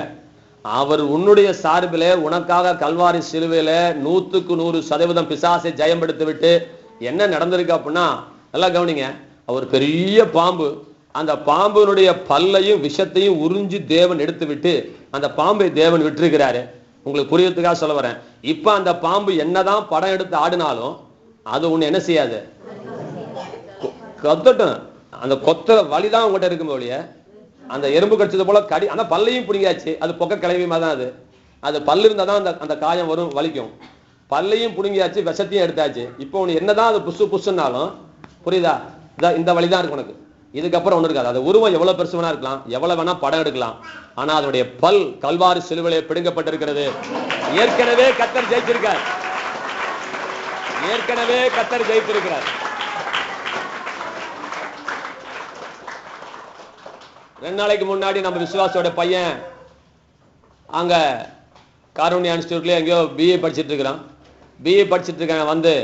எங்கிட்ட என்ன சொன்னா, நான் யார்கிட்ட கேட்கணும்னு தெரியல, எனக்கு வாலிப பிராயத்துல எனக்கு சில பிரச்சனைகள் இருக்குது, அதை நான் எப்படி ஜெயிக்க முடியும், சில சிந்தனைகள் எனக்குள்ள வருது, அதை நான் எப்படி ஜெயிக்க முடியும்னு கேட்டான். பதில் சொல்லு பதில் சொல்லு பதில் சொல்லு பதில் சொல்லுன்னு ஒரு 3 மணி நேரம் போட்டு என்ன கழுத்தறுத்துட்டு இருக்கிறான். எனக்கு தெரிஞ்சது ஒரே ஒரு பதில் தாண்டா அப்படின்னு. என்ன பதில்னா, நீ இனிமே ஜெயிக்க வேண்டிய அவசியம் இல்லை, நீ ஏற்கனவே ஜெயிச்சுட்டேங்கிற அறிவு உனக்கு என்னைக்கு வருதோ அன்னைக்கு நீ பூர்ண ஜெயித்து எடுத்து விட்டாய்ன்னு சொன்ன. நான் நீ இனிமே ஜெயிக்க போறது அல்ல, நீ ஏற்கனவே ஜெயித்து விட்டாய். உன்னை விளைவிக்கிறதுக்கு உலகத்துல எந்த வல்லமைக்கு அதிகாரம் கிடையாது அப்படின்னு அவனுக்கு சொல்லி கொடுத்துட்டு வந்தேன். அப்பயும் கேட்டதுக்கப்புறம் ஒரு சின்ன உதாரணம் சொல்றேன், விளங்கிக்கோங்க. சின்ன நீங்க ரோமர் 6 போயிடுங்க. இப்ப நான் சொல்றேன், அது ஒண்ணு. டேம்ல இருந்து ஒருத்தன் மேல இருந்து கீழே விழுகிறான் அப்படின்னா ஒண்ணு இல்ல, நீங்க வரப்புல சீனி வீட்டுக்கு வரப்புல வீட்டுக்கு போகும்போது பழைய வீட்டுல அந்த வரப்பு இருக்கும். அந்த வரப்புல நான் வண்டி ஓட்டிட்டு போனா நம்ம 2 வீலர் போறதுக்கு 3 இன்ச்சு இருந்தா போதும் அதிகபட்சம், இல்லைன்னா 4 இன்ச்சு. அதே ஜாஸ்தி. அந்த வீல் உழுகுற இடம் 2 இன்ச்சு கூட இருக்காது. இன்னும் சொல்ல போனா 3 இன்ச்சு இடம் இருந்தா போதும், வண்டி போயிடலாம். ஆனா நமக்கு 1 அடிக்கு மேல கேப் இருக்குது. அதுல வண்டி ஓட்டிட்டு போனா என்ன தெரியுமா ஆகுது? என்ன ஆகுது? நம்ம உடம்பு என்ன அஷ்டகோணலா போகுதுன்னு பாருங்களேன். நானும் பல்ல கடிச்சு மனசெல்லாம் கண்ட்ரோல் பண்ணிட்டு ஓட்டுவேன். ஒண்ணு இல்ல, நான் எப்பயும் போல போயிட்டு இருக்கேன் அப்படின்ட்டு போனாலும் கொஞ்ச தூரம் போன என்ன தெரியுமா செய்யும்? ஆடி காலை ஊனி, இந்த காலை ஊனி, அந்த காலை ஊனி ஸ்பீடை குறைச்சுதான் நம்ம வரப்புல வண்டி போகுது. சரியா தப்புங்களா சார்? டாக்டர் சார் பழக்கம் இல்ல சார், நான் கில்லாடி கில்லாதி வீராதி வீரன், என் ஓட்டு வாய்க்கால் சொல்லிட்டு இப்ப சீனி சொல்றேன். அப்படி எங்கிட்ட வண்டி கொடுத்து பாரு, இங்க வான்னு ஒரு கிணத்து கட்டில ஒன்று வண்டி ஓட்ட சொன்னேன். ஓட்டு பார்க்கலாம். ஓட்டுவியா? அதான் சார், தோட்டத்தில் ஓட்டுங்க. சரி, ஒரு 2 இந்த வீட்டுக்கு அந்த வீட்டுக்கு ஒரு பலகை போட்டு விட்டுறேன், ஓட்டுனா ஓட்டுவியா? அது முடியாதுன்ட்டு பாயிண்ட். சரி கவனிங்க, இதையும் நீங்க மனசுல வச்சுக்கோங்க, இதையும் மனசுல வச்சுக்கோங்க. அப்படி டேம்ல இருந்து சில பேர் விழுந்ததுனால, டேமுக்கு வேலை முடியாம இருந்ததுனால அந்த சர்க்கஸ்ல கட்டுற பார்ல கட்டுற நெட்டை கட்டி விட்ட பிறகு எல்லாரும் வந்தாங்க. நல்லா கவனிங்க, ஏற்கனவே சொன்னது நான் சுருக்கமா தான் சொல்றேன். உயரமா டேம் படிச்சு வேலை செய்யறவங்களாம் கீழே விழுந்ததுனால வேலைக்கு வரல, 10 ஆள் சம்பளம் தரேன்னு சொல்லி கூட வரல. இப்ப வேலை முடிச்சவன் இன்ஜினியர் என்ன செய்யணும்னு தெரியல. கடைசியில ஒருத்தர் ஐடியா வந்துச்சு, நெட்டை கட்டிடங்கடான்ட்டாரு. நெட்டை கட்டியாச்சு, இப்பெல்லாம் வேலைக்கு வாங்கினாங்க, எல்லாரும் வந்தாங்க. நேற்று கூட ஒரு டிவி எங்கேயோ படம் பார்த்துட்டு இருந்தேன். அதுல வந்து எம்ஜிஆர்லாம் பால் விளையாண்டுட்டு இருந்தார். அதை பார்த்து நான் இருந்துச்சு, என்ன படம் தெரியல. எம்ஜிஆர் பால் விளையாண்டாரு, அதுல சந்திரபாபும் பால் விளையாடுறான். அவன் தான் கோமாளி. கடைசியா அவன் வேணும்னே கீழே விழுவான், விழுந்து எல்லாத்தையும் சிரிக்க வைப்பான். அது போல விளையாட்டுக்கு கூட நெட்டு கட்டணே ஒருத்தன் கூட விழல சார். நெட்டு கட்டணோன்னே விளையாட்டு கூட விழல. இப்போ ஒரு கேள்வி, என்ன கேள்வி? இதெல்லாம் வீட்டில் போய் புத்தாலிங்க உட்காந்து கேட்க வேண்டிய கேள்வி. அசைவு போடுங்க, இதில் ஒரு வெற்றி எடுத்துக்கொள்ளுங்க, ஒரு பாடத்தை கற்றுக்கொள்ளுங்க. அது வரைக்கும் இந்த எக்ஸாம்பிள் விட்டுறாதீங்க. நெட்டு கட்டாதப்ப விழுந்தாங்களே, நெட்டு கட்டினப்ப ஏன் விழல? நெட்டு கட்டாதப்ப விழுந்தாங்களே, நெட்டு கட்டினப்ப ஏன் விழல? பயம் போயிடுச்சு. பயம், நெட்டு கட்டினப்ப பயம் போயிடுச்சு, நெட்டு கட்டாதப்ப.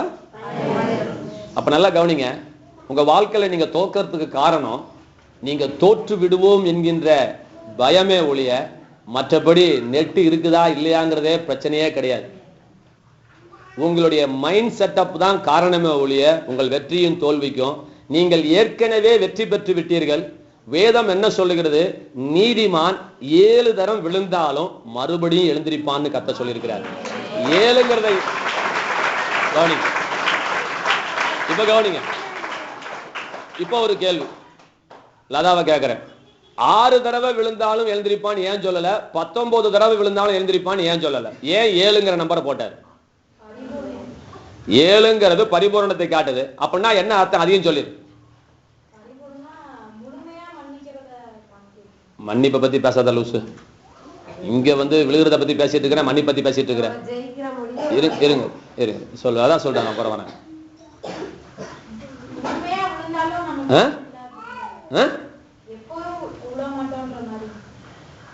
சரி, ராஜேந்திர சார் சொல்லுங்க சார். முசிறி ஆர்டிஸ்ட் ராஜேந்திரன். கொஞ்சம் கூட கவனிக்கலீங்களா? லட்சணாவை கொஞ்சம் விட்டுட்டேங்கிறீங்களா?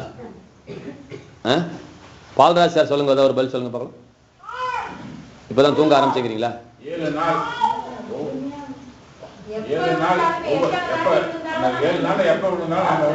7 நாள் இல்ல 7 தடவை, 7 தரம், 7 நாள் இல்ல, 7 தரம் விழுந்தாலும் எந்திரிப்பான். நீதிமான் 7 தரம் விழுந்தா எந்திரிப்பான். ஏன் 19 தடவை சொல்லலன்னு கேட்டேன். ஏன் 1001 தடவை சொல்லலன்னு கேட்டேன். ஏற்கனவே சொல்லியிருக்கேன், நீங்க சொன்ன பிறகு ஆமாம்பீங்க, ஆனா சொல்ல முடியாது. ராஜா சார் நீங்க சொல்லுங்க சார், உங்களுக்கு தெரிஞ்ச அர்த்தத்தை சொல்லுங்க சார். 7 கோடி தடவை விழுந்தாலும் ஜெயிப்பான். கை தட்டுங்க, அதான் அர்த்தம். நீதிமான் 7 தடவை விழுந்தான்னு என்ன அர்த்தம்னா 7 கோடி தடவை விழுந்தாலும் அவன் எழுந்திருப்பான், அவன் ஜெயிப்பான். கை தட்டு. நீ தோக்க போறது இல்ல, நீ தோக்க போறது இல்ல, நீ ஜெயிச்சவன், நீ ஜெயிச்சவன்.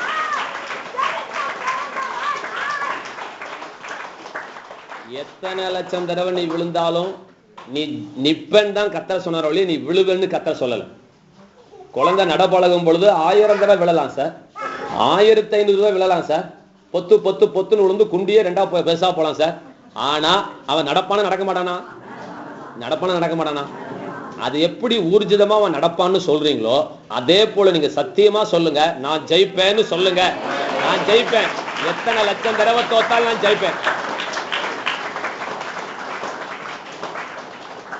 அப்ப என்ன மைண்ட் செட்டப் கொண்டாடுறீங்க நீங்க?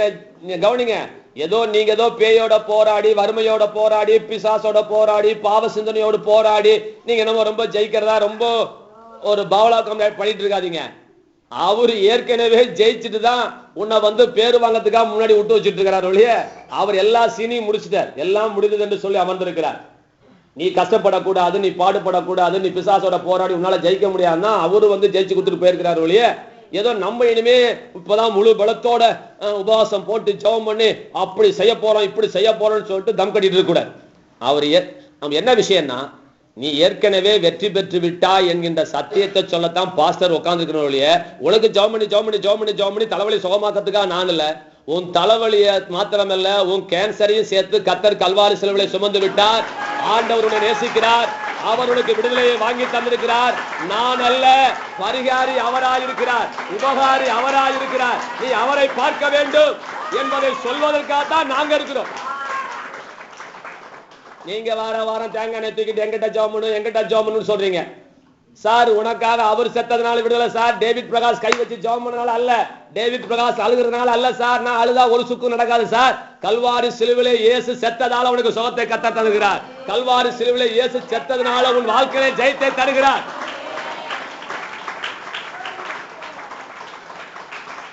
கவனிங்க. அப்ப நீங்க ஜெயிச்சிட்டேன் அப்படிங்கிற மைண்ட் செட் வந்துருச்சுன்னா, நான் விழமாட்டேங்கிற மைண்ட் செட் அப் எவனுக்கெல்லாம் வருதோ அவனுக்கு என்ன வராது? அவன் பாவத்துல வள போறது கிடையாது. இதை விட ஒரு ஷார்ட்கட் உலகத்துல எதுவும் கிடையாது. விசுவாசத்தால் நீதிமான் பிழைப்பான்னு சொன்னாரே, இதனுடைய மாபெரும் ரகசியம் லூத்தருக்கு தெரிஞ்சது, எனக்கு தெரிஞ்சிருக்குது. என்ன தெரிஞ்சிருக்குதுன்னா, பரிசுத்தம் எப்படா வரும்னு கேட்டார். திருவள்ளூர்ல போய் சொன்னேன் நான், அதை பத்தி அடுத்த தடவை பேசுங்க ஐயா அப்படின்னார். எல்லா உலக ஜனங்களுக்கு ஒரு குழப்பம் என்ன தெரியுமா? எப்படி பரிசுத்தமாய் வாழ்வதுன்னு. நான் உங்களுக்கு சொல்லுறேன், பரிசுத்தமா வர்றதுக்கு ஒரே ஒரு வழிதான். கர்த்தர் ஏற்கனவே பரிசுத்தவான் என்று டிகிரி போட்டு கொடுத்துட்டாரு. நான் ஏற்கனவே பரிசுத்தவானா இருக்கிறேன். ஒரு கழுகு எப்படா பறக்குன்னா, பறப்பதற்காகவே கழுகு படைக்கப்பட்டது போல பரிசுத்தமாய் வாழ்வதற்காகவே தேவன் நம்மளை உண்டாக்கி இருக்கிறார். நீயும் நானும் பரிசுத்தமா இல்லைன்னா உலகத்துல எவனுமே பரிசுத்தமா வாழ முடியாதையா. அப்ப நான் பரிசுத்தவான், நான் நீதிமான், நான் நீதி செய்வேன், நான் 7 தரம் இல்லை 7 லட்சம் தரம் தான் வெந்திருப்பேன், நான் பரிசுத்தமா இருக்க முடியும், என்ன பாவம் அசைக்க முடியாதுங்கிற வெளிப்பாடு உனக்கு வந்துருச்சுன்னா, அதுக்கப்புறம் உனக்கு அந்த பயம் படிச்சா, அதுக்கப்புறம் நீ 1 லட்சம் அடி உயரத்துல நீ வேலை செஞ்சாலும் நீ விளையாட்டு கூட விழ போறது கிடையாது. ஏன்னா நான் விழமாட்டேன், விழுந்தாலும் எனக்கு நெட் இருக்குதுன்னு சொன்ன உடனே நீ எப்படி விழாம போனியோ அதே போல நான் ஒரு நீதிமான், நான் விழமாட்டேன், நான் ஒரு பரிசுத்தவான், நான் தப்பு பண்ண மாட்டேன். நான் தப்பு பண்ணாலும் ஒரு நாளைக்கு 7 தடவை பண்ணாலும் நான் மறுபடியும் எழுச்சி வந்துருவேன்டா. எனக்காக ஒரு நெட்டு இயேசுவின் ரத்தம் என்ற நெட்டு கட்டப்பட்டிருக்கிறது. நான் விழப்போறது அல்ல, நான் விழுந்தாலும் எழுந்திருப்பேன். நான் விழுந்தாலும் எழுந்திருப்பேன்னு வெளிப்பாடு வந்துருச்சுன்னா நீ விழமாட்டேன்னு நான் சொல்றேன். நீ விழமாட்டேன்னு, நீ பாவத்தை ஜெயிக்கிறதுக்கு இது ஒண்ணுதான் வழி. இதை விட்டுட்டு நான் முள்ளு படுக்கையில படுக்கிறேன். அந்த காலத்து பரிசையெல்லாம் கண்ணை கட்டி 16 வகையான பரிசையெல்லாம் எனக்கே தெரியாது, படிச்சாலும் தெரியும். சில பேர் கண்ணை கட்டிக்குவாங்களாம், சில பேர் காதை கட்டிக்குவாங்களாம், சில பேர் வாயை கட்டிக்குவாங்களாம், சில பேர் இப்படியே தலை நிமிரா பரிசை இருக்கலாம், இப்படியே தான் போவாங்களாம். ஏன்னா பெண்களை பார்த்துட்டா இச்சை வந்துருமா, பொம்பளைகளை பார்த்துட்டா இச்சை வந்துருமா. இன்னொருத்தன் பார்த்து எப்படியாவது ஒருத்தன் வந்துடுறான்டா, கண்ணையும் கட்டு காதையும் கட்டுங்க ஒருத்தன். இப்படிலாம் இருந்தாங்க. அதான் குருடரான பரிசேரியன் கத்த திட்டினார். விளையாட்டுக்கு சொல்லல, அவன் உண்மையிலே கண்ணை கட்டி அடைஞ்சானுங்க. ஏன்னா பரிசுத்தமா இருக்கணும்னா. அப்பதான் ஆண்டவர் சொன்னாரு, டே கண்ணை கட்டறதுனால நீ ஜெயிக்க முடியாதுடா மவனே, எத்தனை ஜென்மனால நீ ஜெயிக்க முடியாது. நான் உனக்காக ஜெயித்த வாங்கி கொடுத்துட்டேன். இப்ப அதனுடைய ஆணி வேறன்னு அறுத்துட்டேன். இப்ப நீ பிசாசை நீ சர்வசாதாரணமா ஜெயிக்கலாம். அதனுடைய மூலத்தன்மையை நான் கண்டுபிடிச்சு அந்த மூலத்தன்மையோடு நான் போரிட்டு நான் ஜெயித்தபடினால மனுக்குலத்துக்கு தேவன் விடுதலை வாங்கி தந்திருக்கிறார். இதுதாங்க ஒரு பிரதானமான ஒரு சத்தியம். இப்ப ரோமர் 6 அந்த வசனம் வாசிங்க, 7வது வசனமா, மரித்தவன் ரைட்ல மரித்தவன் பாவத்துக்கு நீங்கி விடுதலையாக்கப்பட்டிருக்கிறானே. எல்லாரும் சொல்லுங்க, மரித்தவன். வார்த்தையை கவனிக்கணும். மரித்தவன்னா பாவத்துக்கு மரிச்சவன். நம்மள ஞானசானம் எடுத்தவன் கத்த சொல்றார். மரித்தவன் பாவத்துக்கு நீங்கி விடுதலை ஆக்கப்பட்டிருக்கிறானே. அதுல 14 வாசிங்க. நம்ம நியாய பிரமாணத்துக்கு கீழ்ப்படல, நம்ம கர்த்தருடைய பிரமாணத்துக்கு கிருபையின் பிரமாணத்துக்கு கீழ்ப்பட்டிருக்கிறோம். ஓகே, நாம் நியாய பிரமாணத்துக்கு கீழ்ப்பட்டிராமல் கிருபைக்கு கீழ்ப்பட்டிருக்கிறபடியால் பாவம் உங்களை மேற்கொள்ள மாட்டாது. கைகளை தட்டுங்களேன். பாவம் உங்களை மேற்கொள்ள மாட்டாது.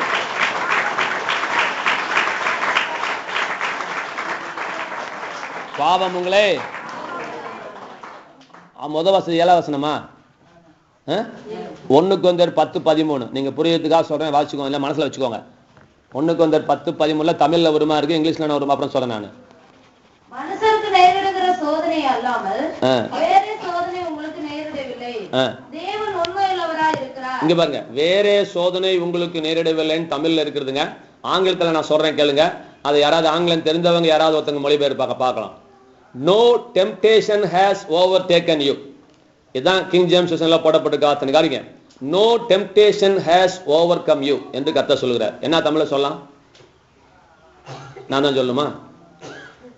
ஒரு சோதனையும் உங்களை மேற்கொண்டது இல்லை அல்லது மேற்கொள்ளுவது இல்லை என்று கர்த்தர் சொல்கிறார். கை தட்டுங்களா. எந்த சோதனையும் no temptation has overcome you.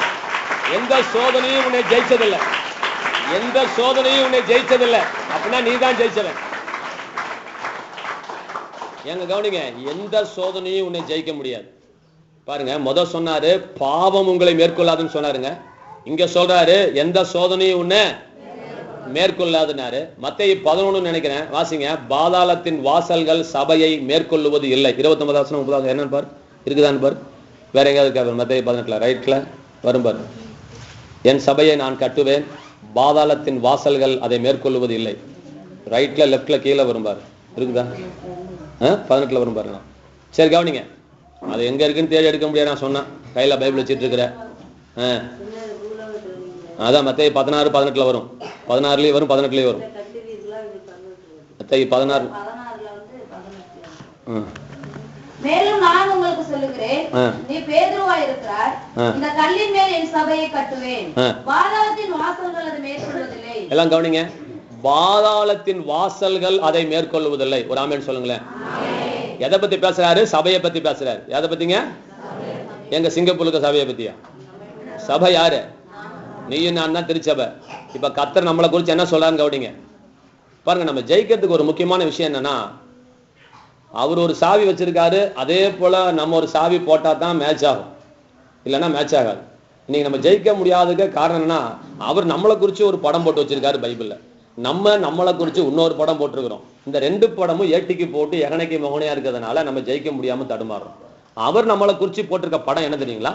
பாதாளத்தின் வாசலே வந்தாலும். அப்படின்னு என்னத்தனா, முழு பாதாளமும் எடுத்து வந்து இங்க இருக்கிற கொலக்குடி லட்சுமி மாக்கு முன்னாடி சண்டை போடுறேன்னு சொல்லி நின்னாலும் கர்த்தர் சொல்றாரு, பாதாளத்தின் வாசல் லட்சுமியை ஜெயிக்க முடியாது. கை தட்டுங்க. பாதாளத்தின் வாசல் உன்னை ஜெயிக்க முடியாது. பாதாளத்தின் வாசலே உன்னை ஜெயிக்க முடியாது. பாதாளத்தின் வாசல் உன்னை ஜெயிக்க முடியாது. இப்ப நான் கேட்கிறேன், பாவமும் ஜெயிக்க முடியாதுங்கிறாரு, சோதனையும் ஜெயிக்க முடியாதுங்கிறாரு, ஒட்டுமொத்தமா கொண்டு போய் பாதாளத்தின் வாசலும் உன்னே செய்ய முடியாதுங்கிறாரு, ஜெயிக்க முடியாதுங்கிறாரு. லூக்கா 10:19 வாசிக்கும் போது, லூக்கா 10:19 வாசிப்போம். இதோ சர்ப்பங்களையும் தேள்களையும் மிதிக்கவும் சத்துருவினுடைய சகல வல்லமையை மேற்கொள்ளவும் உங்களுக்கு அதிகாரம் கொடுக்கிறேன், ஒன்றும் உங்களை சேதப்படுத்த மாட்டாது.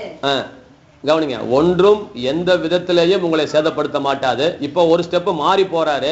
என்ன சொல்றேன்னா கவனிங்க, சத்துருனுடைய சகல வல்லமைகளையும் நாம் மேற்கொள்வதற்கு நமக்கு அதிகாரத்தை தேவன் தருகிறார். கை தட்டுங்களேன்.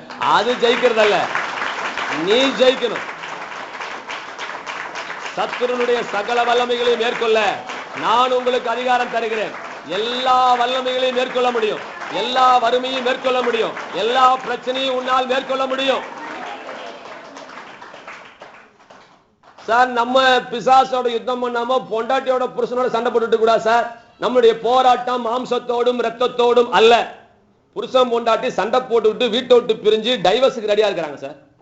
ஆனா 2 பேரும் உட்கார்ந்து, என் குடும்பத்துல பிரிவினையை கொண்டு வருது பிசாசோட வேலை, என் குடும்பத்துல நீ பிரிவினையை கொண்டு வர முடியாது, நாங்க சந்தோஷமா இருப்போம்னு ஒரே ஒரு நாள் 2 பேரும் ஒருமனப்பட்டு ஜெபம் பண்ணிட்டாங்கன்னா அந்த பிசாசு அந்த வீட்டுக்குள்ள வரமாட்டேன்.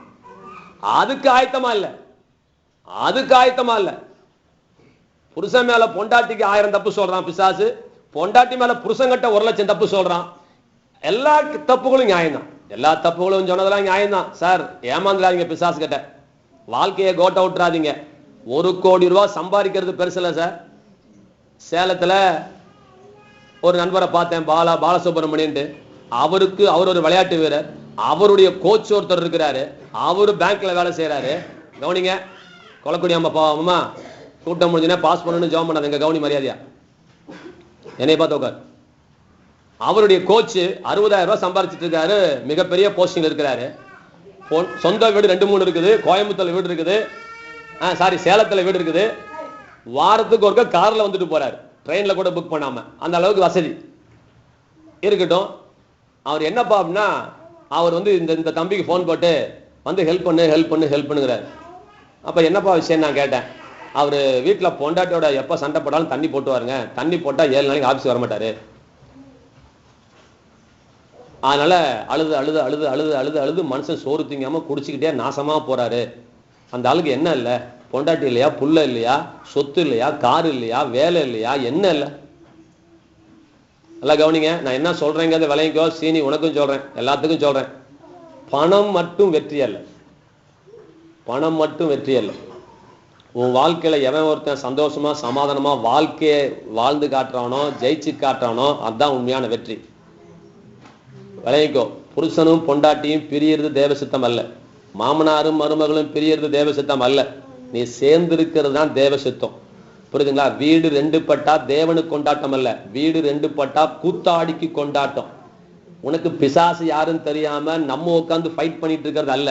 உட்காந்து ரெண்டு பேரும் ஜெபம் பண்ணனாவே பிசாசு நினைஞ்சிடும், போயிடும். ஆனா நம்ம அதுக்கு ரெடியா கிடையாது. நம்ம அப்படி தோத்துறக்கூடாது. நீங்க தோத்துறாதீங்க. நீங்க ஏற்கனவே ஜெயம் எடுத்து விட்டவர்கள். பிசாசை நீங்க அடையாளம் காணாம நீங்க விட்டுறாதீங்க. அப்புறம் திருவள்ளூர்ல எனக்கு ஒரு ஃபேன் கிடைச்சிட்டு இருக்காரு. என் மெசேஜை போட்டு கேட்டு கேட்டு கேட்டு கேட்டு கேட்டு கேட்டு பாஸ்டர் சிங்கப்பூர்ல அப்படி பதில் சொன்னீங்க, மலேசியால அந்த பிரசங்கம் பண்ணிருக்கீங்க, பஞ்சாப்ல நீங்க தலை செய்யும் போது ஒரு பொம்பளை யாரோ கையை பிடிச்சி நிறுத்தினாலுமே அது யார் பாஸ்டர் அப்படின்னு எங்கிட்ட கேட்டு இருக்காரு. நானே மறந்துட்டேன். என் மெசேஜை கேட்டு கேட்டு கேட்டு கேட்டு அவர் எங்கிட்ட போட்டுட்டு இருக்காரு. எனக்கு அதுல ஒரே ஒரு டவுட் பாஸ்டர்னாரு. சரி கேளுப்பா, லார்ட் லபக்குதாஸ் மாதிரி நீ எப்ப வேணா கேளு அப்படின்னு சொன்னோன்னே கூட்டம் 7 மணி 5 மணிக்கு வந்துருவாரு. விடமாட்டாரு. கூட்டம் முடிஞ்சு விடமாட்டாரு. பேசுங்க பேசுங்க பேசுங்க, சொல்லுங்க சொல்லுங்க, இவ்வளவு லிஸ்ட் கொண்டாடுவாரு. எனக்கு ஐசியம் சிவில் இன்ஜினியர் அவரு. இவ்வளவு லிஸ்ட் கொண்டாடுவாரு. இது எனக்கு இப்படி இருக்குது, இதுக்கு எனக்கு அர்த்தம், இதுக்கு எனக்கு அர்த்தம், இதுக்கு எனக்கு அர்த்தம், இதுக்கு என்ன அர்த்தம். எனக்கா உயிர். அவரா கூட்டு அந்த பாஸ்டா அவரை கொஞ்சம் தூங்க விடுங்க, சாயங்காலம் பிரசங்கம் பண்ணுங்க, கொஞ்சம் தூங்க விடுங்க, அட உடம்பியாவது சாக்கிட்டுங்க. அவர் பாவம் ஏங்கன்னு கேட்டா உயிரை எடுக்கிறார். அதுல ஒரு டவுட் கேட்டாரு பாரு, சமாசான டவுட். ஐயா, நம்ம ஒரு தப்பு பண்ணும்போது வீட்டுல போனா பொண்டாட்டிக்கு சண்டை, பொண்டாட்டிக்கு நமக்கு சண்டை வரும். பொண்டாட்டி மேல 100க்கு 100 தப்பு இருக்கும், ஆனா சண்டை வரும். பாக்குறவங்க பொண்டாட்டி தான் தப்பு சொல்லுவான், ஆனா தப்பு உண்மையானதான் சொன்னீங்களா? எனக்கு ஒண்ணும் புரியலையா?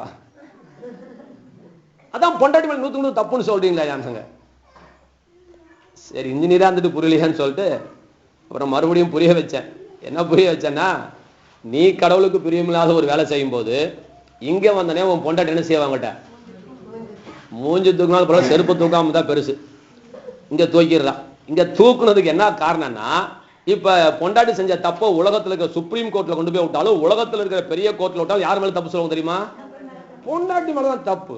எப்படியா நீ பாத்துட்டு இருக்கிற? நானா தான் வெட்டி கொண்டு இருப்பையா. கரெக்ட், பொண்டாட்டி மேலதான். நல்லா கவனிங்க சார், ஏமாந்துறாதீங்க. சிவில் இன்ஜினியருக்கே புரியல, உங்களுக்கு புரிய வைக்கிறேன்.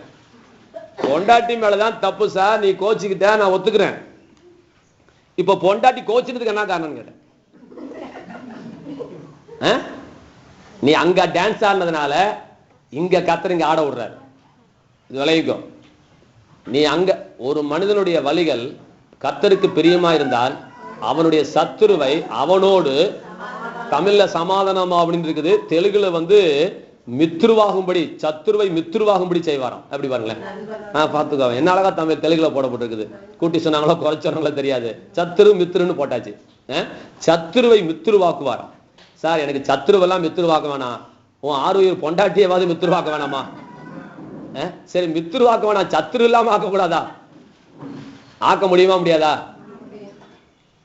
சார் கவனிங்க, நம்ம நினைச்சிட்டு இருக்கிறோம் நீங்க எங்க தோக்குறீங்கன்னே தெரியல. தப்பு பிள்ளைங்க மேல, பொண்டாட்டி மேல, புருஷன் மேல இருக்கும் இருக்கும் இருக்கும் இருக்கும் இருக்கும் இருக்கும். ஆனா 2 பேரும் தனித்தனியா முட்டிக்கால் போட்டா இங்க ஒரு பக்கம் குற்றப்பத்திரிக்கை கத்த தருவாரு, இங்க ஒரு பக்கம் குற்றப்பத்திரிக்கை தேவன் தருவார். 2 பேரும் தான் லைனை சரி பண்றதுக்கு தீர்மானிச்சாங்கன்னா அதுக்கப்புறம் பிசாசுக்காங்க இடம் கிடையாது. பிசாசுக்காங்க ஐயா 2 பேரும் வேணையா தப்பு பாருங்க.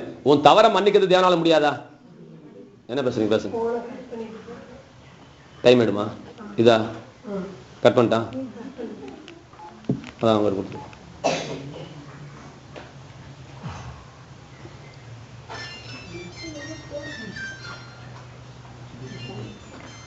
கவனிங்க. இப்ப நம்ம அடுத்த பாயிண்ட் அதான் வருது, சொல்றது நேரம் இல்லாத, நாளைக்கு தான் அடுத்த வாரம் தான் பிரசங்கம் பண்ணணும். கடவுள் நம்ம பிள்ளைங்களா இருக்கனால நம்ம தவறை மன்னிப்பாரா மன்னிக்க மாட்டாரா? குற்றப்பத்திரிக்கை எவ்வளவுனா பெருசா இருக்கட்டும், ஒரே ஒரு வார்த்தை, ஆண்டவரே நான் செஞ்சது தப்புன்னு அவர்கிட்ட சரண்டர் ஆயிட்டா இவங்க சரண்டர் ஆயிடுவாங்க. வீட்டுல இருக்க ஃபேமிலியில் இருக்க சண்டைலாம் செய்யும், சரியாயிடும். ஒரு வார்த்தை, பிசாசே எங்க குடும்பத்துக்குள்ள கிரியேச்சர் பிசாசே, ஆனா ரூமுக்குள்ளேயாவது போயிட்டு என் பொண்டாட்டிக்குள்ள கிரியேச்சர் ஆவியே, எனக்குள்ள கிரியேச்சர் ஆவியே, இயேசு நாமத்தினால வெளியே போ அப்படின்னு சொன்னா அவன் போவானா போக மாட்டானா? அவன் போயிடுவான். நம்ம அதுக்கு ரெடியா இல்லை. நம்ம அதுக்கு ரெடியா இல்லை. வீட்டை விட்டு போகிறது ரெடியா இருக்கணும். சாகரத்துக்கு சில பேர் ரெடியா இருக்கணும். சாகரத்துக்கும் ரெடியா இருக்கிறோம். ஆனா பிசாச துரத்துக்கு நம்ம யாரா இல்ல, ரெடியா இல்ல. சரி, நான் வச்சுக்கொள்ளுங்க. இப்ப கடைசி என்ன வாச்சோம் அப்படின்னு சொன்னா, கவனிங்க, மரித்தவன் பாவத்துக்கு நீங்கி விடுதலையாக்கப்பட்டிருக்கிறானே, அந்த வார்த்தையை கவனிங்க, விடுதலையாக்கப்பட்டிருக்கிறானே. என்ன செய்யப்பட்டிருக்கிறான்? அப்ப நம்ம ஏற்கனவே விடுதலையாக்கப்பட்டிருக்கிறோம், நம்ம ஏற்கனவே ஜெயம் எடுத்திருக்கிறோம். ரோமர் 8 ஏற்கனவே வாசிச்சிருக்கிறோம். நம்ம இடத்துல அன்பு கூறுகிறவர்களாலே நாம் முற்றிலும் ஜெயம் கொள்ளுறவர்களா இருக்கிறோம் என்று தமிழ்ல சொல்லப்பட்டிருக்கிறது. ஆங்கிலத்துல அப்படி சொல்லப்படவில்லை. ஏன்னா ஆங்கிலத்திலேயே அதுக்கு வார்த்தை தெரியல. ஆங்கிலத்திலேயே என்ன பதம் போட்டிருக்குன்னா, we are more than conqueror என்று சொல்லப்பட்டிருக்குது.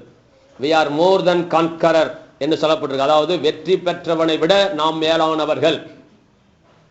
ஒரு டிவெக்ஸ் பிளேயர் இருக்குது, என்னப்பா அது MP3 பிளேயரான்னு நான் கேட்கிறேன் சீனி கிட்ட. என்ன பதில் தெரியுமா சொல்லணும்? மோர் தென் தட் அப்படின்னு. என்ன சொல்லணும் அப்படின்னா அதுக்கு மேலப்பா. அப்ப டிவிடி போடுமான்னு கேட்கிறேன், டிவிடி பிளேயரான்னு கேட்டிருக்கிறேன். No no, more than that, அதுக்கு மேல. நான் சொல்றது புரியுதா? ஏன்னா உனக்கு டிவெக்ஸே ஓடும். அந்த மோர் தென் தட்டுக்கு அர்த்தம் தெரிஞ்சுக்கோ, புரியுதா? அதற்கு மேல, அதற்கும் மேல. இப்ப எதற்கு மேலன்னு கர்த்தர் சொல்றாருன்னா, we are more than conquerors என்று கர்த்தர் சொல்லுகிறார். நம்ம வெற்றி பெற்றவர்களிலும் ஒரு படி இல்ல பல படி மேலானவர்கள். ஏன்னா நமக்கு பேரே ஆண்டவருக்கும் போட தெரியல, பவுலுக்கும் போட தெரியல. ஏன்னா ஏற்கனவே அந்த உதாரணம் சொல்லிட்டேன். கர்த்தர் ஜெயிச்சிட்டாரு. ஜெயிச்சது நீயும் நானும் அல்ல, ரத்த சின்னது நீயும் நானும் அல்ல, பாடுபட்டது நீயும் நானும் அல்ல. என்னங்கய்யா, புருஷங்காரன் குத்துச்சண்டையில போய், உலக குத்துச்சண்டையில போய் ஜெயிச்சுட்டு கோப்பையை வாங்கிட்டு மூஞ்சி கிழிஞ்சு பல்லு தையல் போட்டுக்கிட்டு இப்படியே வரான். கோப்பை கிடைச்சிருச்சு, பணம் கிடைச்சிருச்சு. வீட்டுக்கு வந்தனா பொண்டாட்டி காயத்துக்கா மருந்து போடுவா, செக்க மொத குடியா அப்படின்னு சொல்லிட்டு செக்க தூக்கி உள்ளுக்குள்ள போட்டு பணம் வந்துருச்சுங்க நிலத்தை முடிச்சிடலாங்கம்பா. அங்க மூஞ்சில ரத்தம் ஒழிச்சிட்டு இருக்கும் புருஷங்காரனுக்கு. இவ உட்காந்து நிலத்துக்கு வேலை பேசிட்டு இருப்பான். இப்ப இவ இவ்வளவு சம்பாரிச்ச பணம் எங்க போச்சு? இப்ப ஹலோ, எங்க போச்சுங்க? இப்ப பவுல் யோசிக்கிறாரு, ஜெயிச்சவன் அவன், இவ பொண்டாட்டிக்கு என்ன பேரு போடுறது? ஜெயிச்சது அவன். 4 மணிக்கு எந்திரிச்சு 40 வருஷம் பிராக்டிஸ் பண்ணவன் யாரு? இவ உட்காந்துக்கிட்டு வேலைக்காரிய வீட்டுல வச்சு சமைச்சுக்கிட்டு பக்கத்துல ரியல் எஸ்டேட் பேசிக்கிட்டு, என் புருஷன் ஜெயிச்சுட்டு வந்துடுவான், மூஞ்சி கிழிஞ்சாலும் பரவாயில்ல, நான் காசு வந்துடும், நான் கொடுத்துறேன் அப்படின்ட்டு வந்த உடனே செக்க வாங்கி செக்க பார்த்துட்டு அந்த நிலத்தை முடிச்சிடலாம் ஐயா அப்படின்னு போன் பேசிட்டு இருந்தா இவளுக்கு என்ன பேர் போடலாம்? அதனால பவுலுக்கு என்ன போடணும்னு தெரியல. அவன் தான் கான்கரர். கான்கரர்னா வெற்றியாளர். இப்ப பொண்டாட்டிக்கு என்ன சார் பேர் போலான்னு பார்த்தான், மோர் தென் கான்கரர். என்னங்க புரியுதா? புரியலையா? இவ வெற்றியாளனா தோல்வியாளனு தெரியல. ஆனா ஒண்ணு தெரியுது, வெற்றியாளனும் மேலானவன், வெற்றி பெற்றவனிலும். அப்ப நீங்களும் நானும் யாருன்னா கான்கரர் அல்ல, வெற்றியாளர்கள் அல்ல, மோர் தென் கான்கரர்ஸ். கை தட்டுங்களேன். they are more than conquerors. நம்ம வெற்றி பெற்றவர்களிலும் மேலானவர்களாய் கருதப்படுகிறோம்.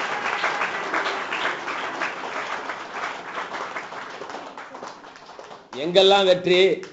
எங்கெல்லாம் வெற்றி? பதில் சொல்லுங்க. எங்கெல்லாம் வெற்றி? எப்பெல்லாம் வெற்றி? எப்பொழுதும் வெற்றி, எல்லா இடங்களிலும் வெற்றி. ஆமென் சொல்லுங்களேன். வெற்றி சிறக்க பண்ணுகிறவர் கர்த்தர். நம்மளை ஏற்கனவே வெற்றி சிறந்து விட்டோம். நீ ஏற்கனவே கர்த்தர் உனக்காக ஜெயிச்சிட்டார். அவர் ஜெயிச்சதுனால நீ ஜெயிச்சிட்டேன்னு அர்த்தம். அவர் வேற இல்ல, நீ வேற இல்ல. புதிய ஏற்பாடு திருச்சபையின் படி புருஷன் ஜெயிச்சாச்சு, பொண்டாட்டி ஜெயிக்கலாம், அது மானங்கட்ட பிரச்சனை. அதுக்காக வந்து அவர் ஜெயிக்கல. புருஷன் ஜெயிச்சிட்டாருன்னா பொண்டாட்டி ஜெயிச்சாச்சுன்னு அர்த்தம். இதுல வேற ஒரு இம்ப்ளிகேஷன் வரக்கூடாது. அவே நம்ம பூர்ணமாய் வெற்றி பெற்று இருக்கிறோம். அவே நமக்கு தோல்வி என்பது கிடையாது. இதை நீங்க மனதில் வச்சுக்கொள்ளுங்க. நாம் விடுதலை ஆக்கப்பட்டிருக்கிறோம். எந்த சோதனை வந்தாலும் சரி, அதுல நீங்க ஏற்கனவே பாஸ் பண்ணிட்டீங்க. ஏற்கனவே நீங்க நினைச்சிட்டீங்க, பாஸ் பண்ணிட்டீங்க. இப்ப உங்களுக்கு தெரிய வேண்டியது என்னன்னா, உட்காந்து முட்டிக்கால் போட்டு அழுது ஜெபம் பண்றதில்ல. நீ நான் பாஸ் பண்ணிட்டேன், நான் பாஸ் பண்ணிட்டேங்கிற அறிவை உனக்குள்ள கொண்டு வாங்க. நான் பாஸ் பண்ணிட்டேன், நான் தோக்கல, நான் இன்னும் தோக்கல, நான் ஜெயிச்சிட்டேன். என்னை தோக்கடிக்க ஏதாவது ஒருத்தன் பிறந்து வந்தாதான் முடியும். என்ன தோக்கடிச்சாலும் ஒண்ணுதான், என் ஆண்டவரை தோக்கடிச்சாலும் அதான கணவன் மனைவிக்கிற உறவு. அப்ப என்ன தோக்கடிக்கலாம், ஆனா எனக்குள்ள வாசம் பண்ணுகிற நான் தாலி கட்டி என்ன கல்யாணம் பண்ணிக்கிட்ட என் ஆண்டவரை யாராலையும் தோக்கடிக்க முடியாது. அவர் ஏற்கனவே ஜெயித்ததுனால நானும் ஜெயிச்சிட்டேன். ஆகவே நான் இன்னும் இப்ப போராட வரல. என் ஜெயத்தை கொண்டாடுவதற்காக நான் வந்திருக்கிறேன். என் ஜெயத்தை உரிமை பாராட்டி எடுத்துக்கொள்வதற்காக நான் வந்திருக்கிறேன். ரைட். இப்ப ஒரே ஒரு பாயிண்ட், நான் இன்னைக்கு ஆரம்பிக்கிற ஒரே அடுத்த வார செய்தியில ஒரே ஒரு பாயிண்ட சொல்லிட்டு நான் முடிக்கிறேன். என்ன அப்படின்னா, தேவன் நமக்கு தெய்வீக சுகத்தை வைத்திருக்கிறார். ஒரு ஆமென் சொல்லுங்களேன். மறுபடியும் சொல்றேன், தெய்வீக சுகத்தை ஒருவன் விளங்கிக் கொள்வானே ஆனால், ஏங்க இந்த தெய்வீக சுகத்துக்கு தான் இவ்வளவு பெரிய வியாக்கியானம் கொடுத்துட்டு வரேன் இவ்வளவு நேரம். நீ வெற்றி பெற்றவன் சொன்னா மொட்டந்தலையான் குட்டையில பஞ்சமே பேசாதீங்க. நீங்க வியாதியோடு இருப்பது தேவ சித்தம் அல்ல. நீங்கள் கண்ணீரோடு இருப்பது தேவ சித்தம் அல்ல. நீங்க வீடு வாடகை வீடு கூட இல்லாம இருப்பது தேவனுடைய சித்தம் அல்ல. 1000 காரணத்தை பிசாசு சொன்னா கேட்டுட்டு உட்கார்ந்துட்டு இருக்காத. நீ விரட்டாத ஒரு காரணத்தினாலையும் நீ ஜெயிச்சது உன் கண்ணுக்கு தெரியாததுனாலையும் தோத்துக்கிட்டு இருக்கிற. அதுதான் இவ்வளவு சொல்லிட்டு இருக்கிறேன். இப்பதான் செய்திக்குள்ள வருகிறேன். இப்ப என்ன செய்தி கொடுக்குறேன்? நமக்கு ஒரு தெய்வீக சுகம் உண்டு. ஆமேன்னு சொல்லுங்க. நல்லா வச்சுக்கோ. இப்ப தெய்வீக சுகம்னா என்ன? இதெல்லாரும் மனசுல புதுசா வந்தவங்களும் வாங்கிக்குவாங்க, எல்லாருமே வாங்கிக்குவாங்க. தெய்வீக சுகம்னா என்ன சார்னா, மாத்திரை கொடுக்கிற சுகம் வேற, தெய்வீக சுகம் வேற. நான் வச்சுக்கோங்க. அப்ப தெய்வீக சுகம் என்றால் என்ன? தேவன் என்றாலே என்ன இலக்கணம் கொடுக்கறாங்க கடவுளுக்குன்னா, இயற்கைக்கு மேற்பட்டவர், அப்பாற்பட்டவர், கடந்திருக்கிறவர். அப்படிதான் டிக்ஷனரியே மீனிங் கொடுக்குது. அப்ப தெய்வீகம், தேவன், தெய்வம் அப்படின்னாவே இயற்கைக்கு அப்பாற்பட்டவர். அப்ப தெய்வீக சுகம் அப்படின்னு சொன்னாவே நல்லா நான் வச்சுக்கோங்க, இயற்கைக்கு மேற்பட்ட அப்பாற்பட்ட ஒரு சுகத்தை இறைவன் நமக்காக வைத்திருக்கிறார். கை தட்டி வாங்கிக்கோங்க. எந்த மருந்தும் எந்த மாத்திரையும் தர முடியாத ஒரு தெய்வீக சுகத்தை இறைவன் தன் மக்களுக்காக அன்பளிப்பாக வைத்திருக்கிறார். சார் இதெல்லாம் விளங்கலன்னா என் பிரசங்கமே வீணா போயிடும் சார். தயவுசெய்து நான் இவ்வளவு நேரம் பண்ணி கத்துனதெல்லாம் வீணா போயிடும். தெய்வீக சுகம்ங்கிற வார்த்தையை மனசுல நிறுத்துங்க. எந்த மருந்தும் உன்னை கைவிட்ட நிலையில நான் சொல்றேன், தேவன் இன்னும் சாகல. அவரிடத்திலிருந்து தெய்வீக சுகம் உனக்காக தேவன் வைத்திருக்கிறார். தெய்வீக சுகம் என்று ஒன்று இருக்கிறது. இயற்கைக்கு அப்பாற்பட்ட சுகத்தை தேவன் நமக்கு வைத்திருக்கிறார். இப்ப தெய்வீக சுகத்துக்கு ஒரு பிள்ளையார் சொல்லி போட்டுட்டு நிப்பாட்டிட்டு இது அடுத்த வாரம் திருவந்தில தொடர்றேன்.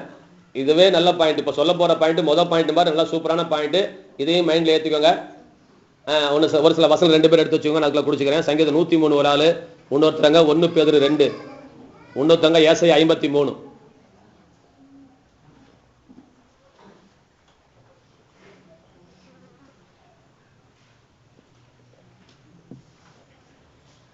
கவனிப்போம். சங்கீதம் 103, 1 பேதுரு 2, ஏசாயா 53. கவனிக்கலாம். கவனிப்போம். ஏசுனா நம்ம திருவிருந்துல நம்ம எல்லாம் ஞானஸ்நானம் எடுத்தவங்க ஒரு விஷயம் கவனிங்க. திருவிருந்துல நம்ம அப்பத்தை புசிக்கிறோம், திராட்சை ரசத்தை நம்ம குடிக்கிறோம். திராட்சை ரசங்கிற பேர்ல வேணி என்ன கலக்கி தருதோ அதான் குடிக்கிறோம்.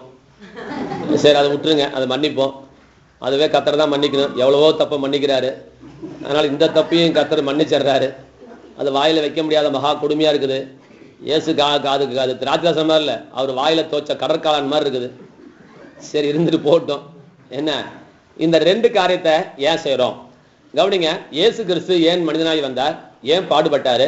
ஏன் ரத்தம் சிந்தினாரு? வேறொரு வழி இருந்திருந்தா தேவனை நிச்சயம் செஞ்சிருப்பாரு.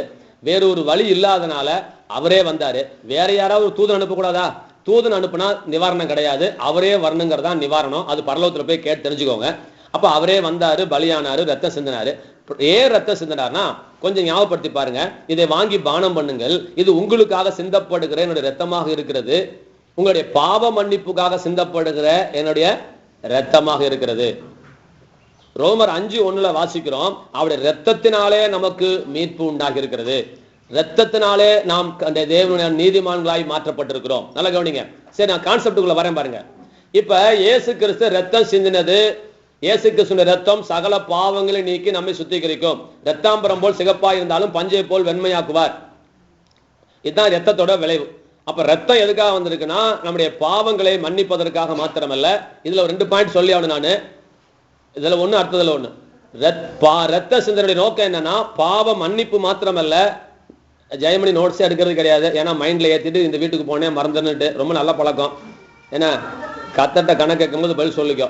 நான் சொல்ற முக்கியமான லாஸ் எல்லாம் நீ விட்டுறீங்க. இதெல்லாம் நான் எழுதி வச்சுட்டு சிங்கப்பூர்லயும் மலேசியாலையும் பிரசங்கம் பண்ணிட்டு இருக்கிறேன். கவனிங்க. நமக்கு இயேசு கிறிஸ்துவினுடைய மரணத்தினால பாவத்திலிருந்து மன்னிப்பு மட்டுமல்ல, இன்னொன்னு இருக்குது. சுப்புலட்சுமி பக்கம் சொல்ல முடியுமா? இந்த பாவம் சம்பந்தப்பட்ட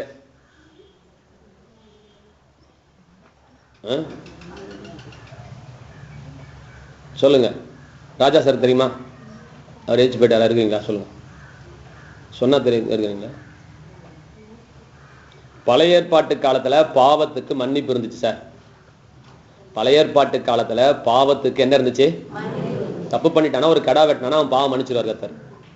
இதுதான் பழைய ஏற்பாடு லாஜிக். புதிய ஏற்பாட்டுல என்ன லாஜிக்? கவனிங்க, கிருபைங்கிறது ரெண்டாவது ரைட்டுங்க, அதெல்லாம் ஒத்துக்கிறேங்க. பாவம் சம்பந்தப்பட்டு பேசணும். பாவத்திலிருந்து மன்னிப்பு பழைய ஏற்பாடு, பாவத்திலிருந்து மீட்பும் ஜெயமும் புதிய ஏற்பாட்டு விசுவாசிகளுக்கு தேவன் தந்திருக்கிறார். கை தட்டுங்க. அது ஆட்டுக்குட்டியின் ரத்தம், இது இயேசு கிறிஸ்துவின் ரத்தம். அது பல தடவை பலி செலுத்தப்பட்டது, இது ஒரே தடவை பலி செலுத்தப்பட்டது. அது மன்னிப்பு இருந்தது, இதுல மீட்பு இருந்தது. இல்ல ஒரு ரகசியத்தை சொல்றேன், கத்துக்கிறவங்க கத்துக்கோங்க. நமக்கு ஒரு கிறிஸ்தவனுக்கு பாவத்திலிருந்து மன்னிப்பு மட்டுமல்ல, பாவத்திலிருந்து மீட்பு அல்லது ஜெயம் இருக்கிறது. மரித்தவன் பாவத்துக்கு நீங்கி விடுதலையாக்கப்பட்டிருக்கிறானே. வாலிபரே, நீங்கள் பொல்லாங்கனை ஜெயித்ததினால்னு சொன்னாரே, அதுபோல பாவத்திலிருந்து ஒரு மாபெரும் ஜெயத்தை தேவன் நமக்கு தந்திருக்கிறார். சரி, அப்படின்னா என்ன சார் அர்த்தம்? அப்படின்னா நல்லா விளங்கிக்கோங்க. என்ன அர்த்தம் அப்படின்னு சொன்னா, நம்ம கையில இடதைகள் எல்லாத்துக்கும் ரெண்டு தழும்பு இருக்கும். சில பேர் முக்கால்வாசி பேத்துக்கு இருக்கணும் அது தழும்பு. ஏதோ ஒரு அம்ம நோய் வராமல் இருக்கிறதுக்காக போடப்பட்ட வேக்சினேஷன் அல்லது தடுப்பூசின்னு சொல்லுவாங்க.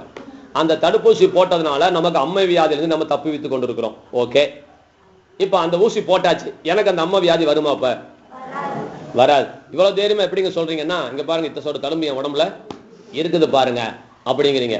இப்ப அதே போல நல்லா நான் வச்சுக்கொள்ளுங்க, இயேசு கிறிஸ்துவின் ரத்தத்தை விசுவாசிக்கிற எவனையுமே எந்த கிறிஸ்தவனையுமே, நான் சொல்றேன் ஃபார்முலா நான் வச்சுக்கொள்ளுங்க, எந்த கிறிஸ்தவனையும் எந்த பாவமும் மேற்கொள்ள முடியாது. கை தட்டுங்களேன். எந்த கிறிஸ்தவனையும் எந்த பாவமும் மேற்கொள்ள முடியாது. இது எப்படி என்னங்கிறத நீங்க வீட்டுல போய் தான் கண்டுபிடிச்சுக்கணும். ஒரு உலகத்தான் விபச்சாரம் செஞ்சிட்டு இருக்கிறான், ஒரு தேவனுடைய பிள்ளை விபச்சாரம் பண்ணிட்டு இருந்தா, நீங்க செய்ய சொல்லி நான் சொல்லல, நான் உதாரணம் சொல்லிட்டு இருக்கிறேன். அந்த பாவத்திலிருந்து அவனால வெளியே வர முடியாது. ஏன்னா அவன் தடுப்பூசி போடப்படாம அவன் அம்மா நோயில சிக்கனவன் மாதிரி. ஆனா நமக்குள்ள என்ன இருக்குதுன்னா, அம்மா வியாதி கஷ்டப்படுறதுக்காக இல்ல, அங்க ஏற்கனவே தடுப்பூசி போட்டு அவன் முட்டிக்கிட்டு இருக்கிறானே, அவனால் அம்மா வியாதியை கொண்டு வந்து கொடுக்க முடியாது. ஏனென்றால் இயேசு கிறிஸ்துவின் ரத்தத்தால் நாம் கழுவப்பட்டிருக்கிறோம், நாம் மீட்கப்பட்டிருக்கிறோம், நீதிமானாக்கப்பட்டிருக்கிறோம், பரிசுத்தமானாக்கப்பட்டிருக்கிறோம். ஆகவே ரோமர் 6:14 சொல்லுகிறது, நீங்கள் நியாய பிரமாணத்துக்கு கீழ்ப்பட்டிராமல் கிருபைக்கு கீழ்ப்பட்டிருக்கிறபடியால் பாவம் உங்களை மேற்கொள்ள மாட்டாது. பாவம் உங்களை மேற்கொள்ள மாட்டாது. இது என் மெசேஜ் அல்ல, இதுல ஒரு பாயிண்ட் வந்தனால உள்ளுக்குள்ள போறேன். இதை ஒண்ணு மைண்ட்ல செட் பண்ணுங்க. முதலாவது இதைத்தான் நான் சொல்ல வரேன். இந்த பேசிக் கிரவுண்ட் கரெக்டா இருந்தாதான் நீங்க ஒரு பாவத்தை டீல் பண்ணும்போது எப்படி டீல் பண்ணுவீங்கன்னு தெரியும். அது எவ்வளவு பெரிய பாவமா இருந்தாலும் ஒரு கிறிஸ்தவன் நினைச்சானா கண் திறப்பதற்குள்ளாக சிம்சோன் அவனை வச்சிருந்த கட்டுகளை உடைச்சிட்டு வெளியே வந்தது போல நீங்களும் நானும் ஒரு இமைப்பொழுதுல அந்த பாவ சிந்தனையிலிருந்து வெளியே வர முடியும். இந்த இன்புட் போடுங்க. இத போட்டா தான் நீங்க வெளியே வர முடியும். நான் ஏற்கனவே ஜெயித்தவன், நான் கிருபைக்கு கீழ்ப்பட்டிருக்கிறவன், பாவம் என்னை மேற்கொள்ள மாட்டாது, நான் பாவத்துக்கு நீங்கி நான் விடுதலையாக்கப்பட்டிருக்கிறவன், நான் பொல்லாங்கனை ஜெயித்தவன், நான் 7 தினம் விழுந்தாலும் எழுந்திருப்பவன் அப்படிங்கிற அந்த கிரவுண்ட் இருந்தாதான் நீங்க ஜெயிக்க முடியும். இல்லைன்னா நீங்க தோத்துட்டு இருப்பீங்க. சரிங்க, என் பாயிண்ட் இப்ப பாவம் இல்லைங்க. இப்ப அடுத்த பாயிண்ட்டுக்கு போறேன் பாருங்க. இப்போ ஒரு 4 வசனத்தை வாசிப்போம், நான் வியாக்கியானம் கொடுக்கிறேன். சங்கீதம் 103 1, 2, 3. 1, 2 நான் சொல்றேன், 3 நீங்க வாசிங்க. என் ஆத்துமாவே கர்த்தரை ஸ்தோத்திரி, என் முழு உள்ளமையோட பரிசுத்த நாமத்தை ஸ்தோத்திரி. என் ஆத்துமாவே கர்த்தரை ஸ்தோத்திரி, கர்த்தர் செய்த சகல உபகாரங்களை மறவாதே. ஏனெனில் அவர் உன் அக்கிரமங்களை எல்லாம் மன்னித்து உன் நோய்களை எல்லாம் குணமாக்கி. கைகளை தட்டுங்க. இதெல்லாம் சபையில சொல்றாங்க, நம்ம சொல்றது இல்ல. சார், உன்னுடைய எல்லா அக்கிரமங்களையும் கர்த்தர் மன்னித்தார், எல்லா நோய்களையும் கர்த்தர் குணமாக்குகிறார். எல்லா நோயை குணமாக்குறாருங்கிறத நான் அடுத்த வாரம் கூட வச்சுக்கிறேன். அதுக்கு ஏகப்பட்ட வசனம் இருக்குது. அக்கிரமங்களை எல்லாங்கிறது எப்படி சொல்லணும்? எல்லா அக்கிரமங்களையும். எல்லா நோய்களை எப்படி சொல்லணும்? நோய்களை எல்லாங்கிறது எப்படி சொல்லணும்? இப்ப நான் சொல்ல வந்தது பாயிண்ட் அப்படியே கவனிச்சு, இந்த வசனத்துல நான் சொல்ல வந்தது டைவர்ட் பண்ணாம சொல்றேன். அக்கிரமங்கள் என்ன? பாவம். ரைட்டா? பாவங்களை மன்னித்து நோய்களை குணமாக்கி. நல்ல கவனி சார். ஒரு காசுக்கு 2 பக்கம் இருக்கிறது போல, ஒரு காசுக்கு, ஒரு செல்போனுக்கு 2 பக்கம் இருக்கிறது போல, இப்ப கர்த்தர் என்ன சொல்றாரு? இந்த 2 பக்கத்தை காட்டுறேன், இது நீங்க விளங்கிக்கோங்க. பிசாசு கிட்ட ஏமாந்துடாதீங்க. ஒரு பக்கம் பாவம்னா மறுபக்கம் வியாதி, ஒரு பக்கம் பாவ மன்னிப்புனா மறுபக்கம் தெய்வீக சுகத்தை தேவன் வைத்திருக்கிறார். இது ரெண்டையும் பிரிச்சு வச்சு பேசுறதுக்கு நீ விட்டுறாதீங்க. இப்ப கர்த்தர் சொல்றாரு, உன் அக்கிரமங்களை எல்லாம் மன்னித்து உன் நோய்களை எல்லாம் குணமாக்கி. ஒரு வசனம் இல்ல, நிறைய வசனம் எடுக்கிறேன். 1 பேதுரு 2 வாசிங்க. நாம் பாவங்களுக்கு செத்து நீதிக்கு பிழைத்திருக்கும்படி அவர் தாமே சிலுவையின் மேல் வாசிங்க.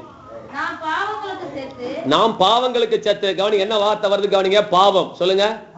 நாம் பாவங்களுக்கு செத்து நீதிக்கு பிழைத்திருக்கும்படி அவர் தாமே, நல்லா கவனிங்க, அவருடைய சரீரத்திலே, ஆவிக்குரிய சரீரம் இல்ல, எழுத்துக்குரிய சரீரம், அவர் சரீரத்திலே நம்முடைய பாவங்களை சிலுவையின் மேல் சுமந்தார். கவனிங்க சார், எதை சார் சுமந்தாரு? பாவத்தை தானே சுமந்தாரு. பாவங்களை சிலுவையின் மேல் சுமந்தார். அவருடைய தழும்புகளால் குணமானீர்கள். ஒரு ஆமென் சொல்லுங்க. இதுல ஒரு வெளிப்பாடு வாங்கிக்கோங்க. நான் மறுபடியும் சொல்றேன், தோத்துறாதீங்க. இங்கேயும் வார்த்தையை கவனிங்க. அவர் உங்களை அசால்ட்டா இருக்கீங்க பாத்தீங்களா? என்ன ராஜா சார், வீட்டுல போய் குச்சி எடுத்தாலும் மலையில போட்டு அடிச்சுக்கோங்க சார். உங்களை நான் சொல்றது விளங்கிக்கோங்க சார். ஒரு வார்த்தையை கேட்கும் போது அந்த வார்த்தையுடைய இன்னர் மீனிங்கை டச் பண்ணுங்க. நீங்க இங்க என்ன வார்த்தை சொல்லுது பாருங்க. பாவத்தை மன்னிச்சுட்டாராம், சிலுவையின் மேல் சுமந்தாராம். இப்ப அடுத்த பக்கம் பேசுறாரு பாருங்க. என்ன பேசுறாரு பாருங்க. அவர் தழும்புகளால் நீங்கள் ஆவீர்களா ஆனீர்களா? கைத்தட்டு வாங்கிக்கோ. நீ ஏற்கனவே குணமாக்கப்பட்டு விட்டாய். அவர் தழும்புகளால் நீங்கள் குணம் ஆனீர்கள்.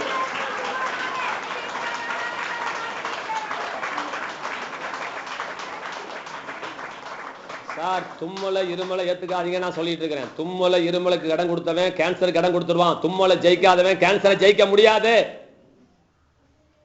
ஞாயிற்றுக்கிழமை ஆராதனைக்கு ஒழுங்கா வர முடியாதவன் புருஷங்கார உன்னது ஒப்பாட்டியை வச்சிருக்கும் போது எப்படியா ஜெயிப்ப? ஒரு ஆராதனைக்கு நேரப்பட வரணும்னு தெரியல, கர்த்தர் முழு சப்போர்ட் பண்ணிட்டு இருக்கிறாரு. 9 மணிக்கு உன்னால அடக்கிட்டு வர முடியல அப்படின்னா நீ வேற எதை ஜெயிக்க போறேன்னு கேட்கிற வாழ்க்கையில. காலையில என்ன செஞ்சேன்னு கேட்கிறேன் நான். காலையில ஒரு சோத்திரம் போட முடிஞ்சுதா? இன்னைக்கு நான் ஆராதனைக்கு கரெக்டா போவேன், எனக்கு பஸ் கிடைக்கும், நான் ஜெயிக்கிறேன்னு சொல்ல முடியாது உங்களால. அதை ஜெயிக்கிறேன்னு நீ வேற எதாவது ஜெயிக்க போற? இப்பயும் நான் சொல்லிட்டு இருக்கிறது என்னன்னா, ஒரு தும்மலை நீ ஜெயிக்காட்டி, நாளைக்கு உனக்கு ஒரு கேன்சர் வந்துருச்சு, சர்க்கரை வியாதி வந்துருச்சு, நீ சாகர வரைக்கும் மாத்திரை சாப்பிட்டாவணும் அப்படின்னா கேட்டுட்டு இருப்பியா? அறையில ஆடுங்கன்னு சொல்லிட்டு இருக்கிறேன். ஏன் தெரியுங்களா? நீங்க அம்பலத்தில் ஆட பிறந்தவர்கள், நீங்க ஜெயிக்க பிறந்தவர்கள். தும்மல் வந்துச்சுன்னா ஆமாங்க நான் என்னங்க செய்யட்டும், கண்ணாடி போட்டுட்டு நான் என்னங்க செய்யட்டும், இருமல் வந்து என்னங்க செய்யட்டும், மூட்டு வலி வந்துருச்சுங்க 45 வயசு ஆச்சுங்க, சர்க்கரை வியாதி வந்துருச்சுங்க 50 வயசு ஆச்சுங்க, இதெல்லாம் பேசிட்டு இருக்கிறவன் அவன் கிறிஸ்தவனே கிடையாதவன். பைபிள்ல ஒரு ஆதாரம் கிடையாது. நீங்கள் பேசுகிற வார்த்தைக்கு ஒரு ஆதாரம் கிடையாது. இங்க வசனம் என்ன சொல்லுதுன்னு மண்டையில முதலாவது ஏத்துங்க. உங்களுக்கு நோய் வந்த பிறகு ஜெயிக்கிறது ரெண்டாவது. நான் எல்லாத்துக்கும் சொல்லுறேன், நோய் வராம வாழ்றதான் ஜெயிக்கிற வாழ்க்கை. கை தட்டுங்க. நோய் வராமலே வாழ முடியும். அதான் உண்மையான ஜெயம். அதுக்காக பிரசங்கம் பண்ணிட்டு இருக்கிறேன். கண்ணாடி போட்ட ஏமாந்த கோழிகள் கண்ணாடி போடட்டும். மூட்டு வலி வந்தவர்களுக்கு மூட்டு வலியா இருக்கட்டும், சர்க்கரை வியாதி வந்தவர்களுக்கு வந்தவண்ணமா இருக்கட்டும். நீங்களும் ஜெயிக்கணும். வாலிபர்களே, நீங்கள் ஏற்கனவே பொல்லாங்கனை ஜெயித்து விட்டீர்கள். நீங்கள் பாவத்தையும் ஜெயித்திருக்கிறீர்கள், வியாதியையும் ஜெயித்திருக்கிறீர்கள். அவர் தாமே சிலுவை தம்முடைய சரீரத்திலே நம்முடைய பாவங்களை சிலுவையின் மேல் சுமந்தார். அவருடைய தழும்புகளால் நீங்கள் குணமாகி கொண்டிருக்கிறீர்கள் அல்ல, குணம் ஆவீர்கள் அல்ல, குணம் ஆனீர்கள் என்று வேதம் சொல்லுகிறது.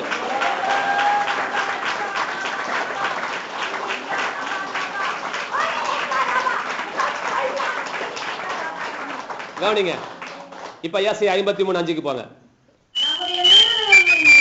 நம்முடைய மீறுதலின் நிமித்தம் கவனிக்கணும். நான் என்ன சொல்றேங்கிற பாயிண்ட கேட்ச் பண்ணுங்க.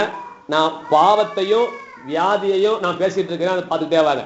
2 வசனம் காமிச்சிட்டேன், 20 வசனம் காமிக்கல, இப்ப 3வது வசனம் காமிக்கிறேன் பாருங்க. ஆசிங்க. நம்முடைய மீறுதல்களின் நிமித்தம், மீறுதல்னா பாவம் அக்கிரமம் எல்லாம் ஒண்ணுதான். நம்முடைய மீறுதல் நிமித்தம் அவர் காயப்பட்டு, சார் அவர் உடம்புல காயப்படுறதுக்கு காரணம் கேட்டுக்கோங்க. அவர் நம்முடைய மீறுதல் நிமித்தம் காயப்பட்டு, நம்முடைய அக்கிரமங்களின் நிமித்தம் அவர் நொறுக்கப்பட்டார். நம்முடைய அக்கிரமங்களின் நிமித்தம் அவர் நொறுக்கப்பட்டார். நமக்கு சமாதானத்தை உண்டு பண்ணும் ஆக்கினை, விளங்கிக்கோங்க.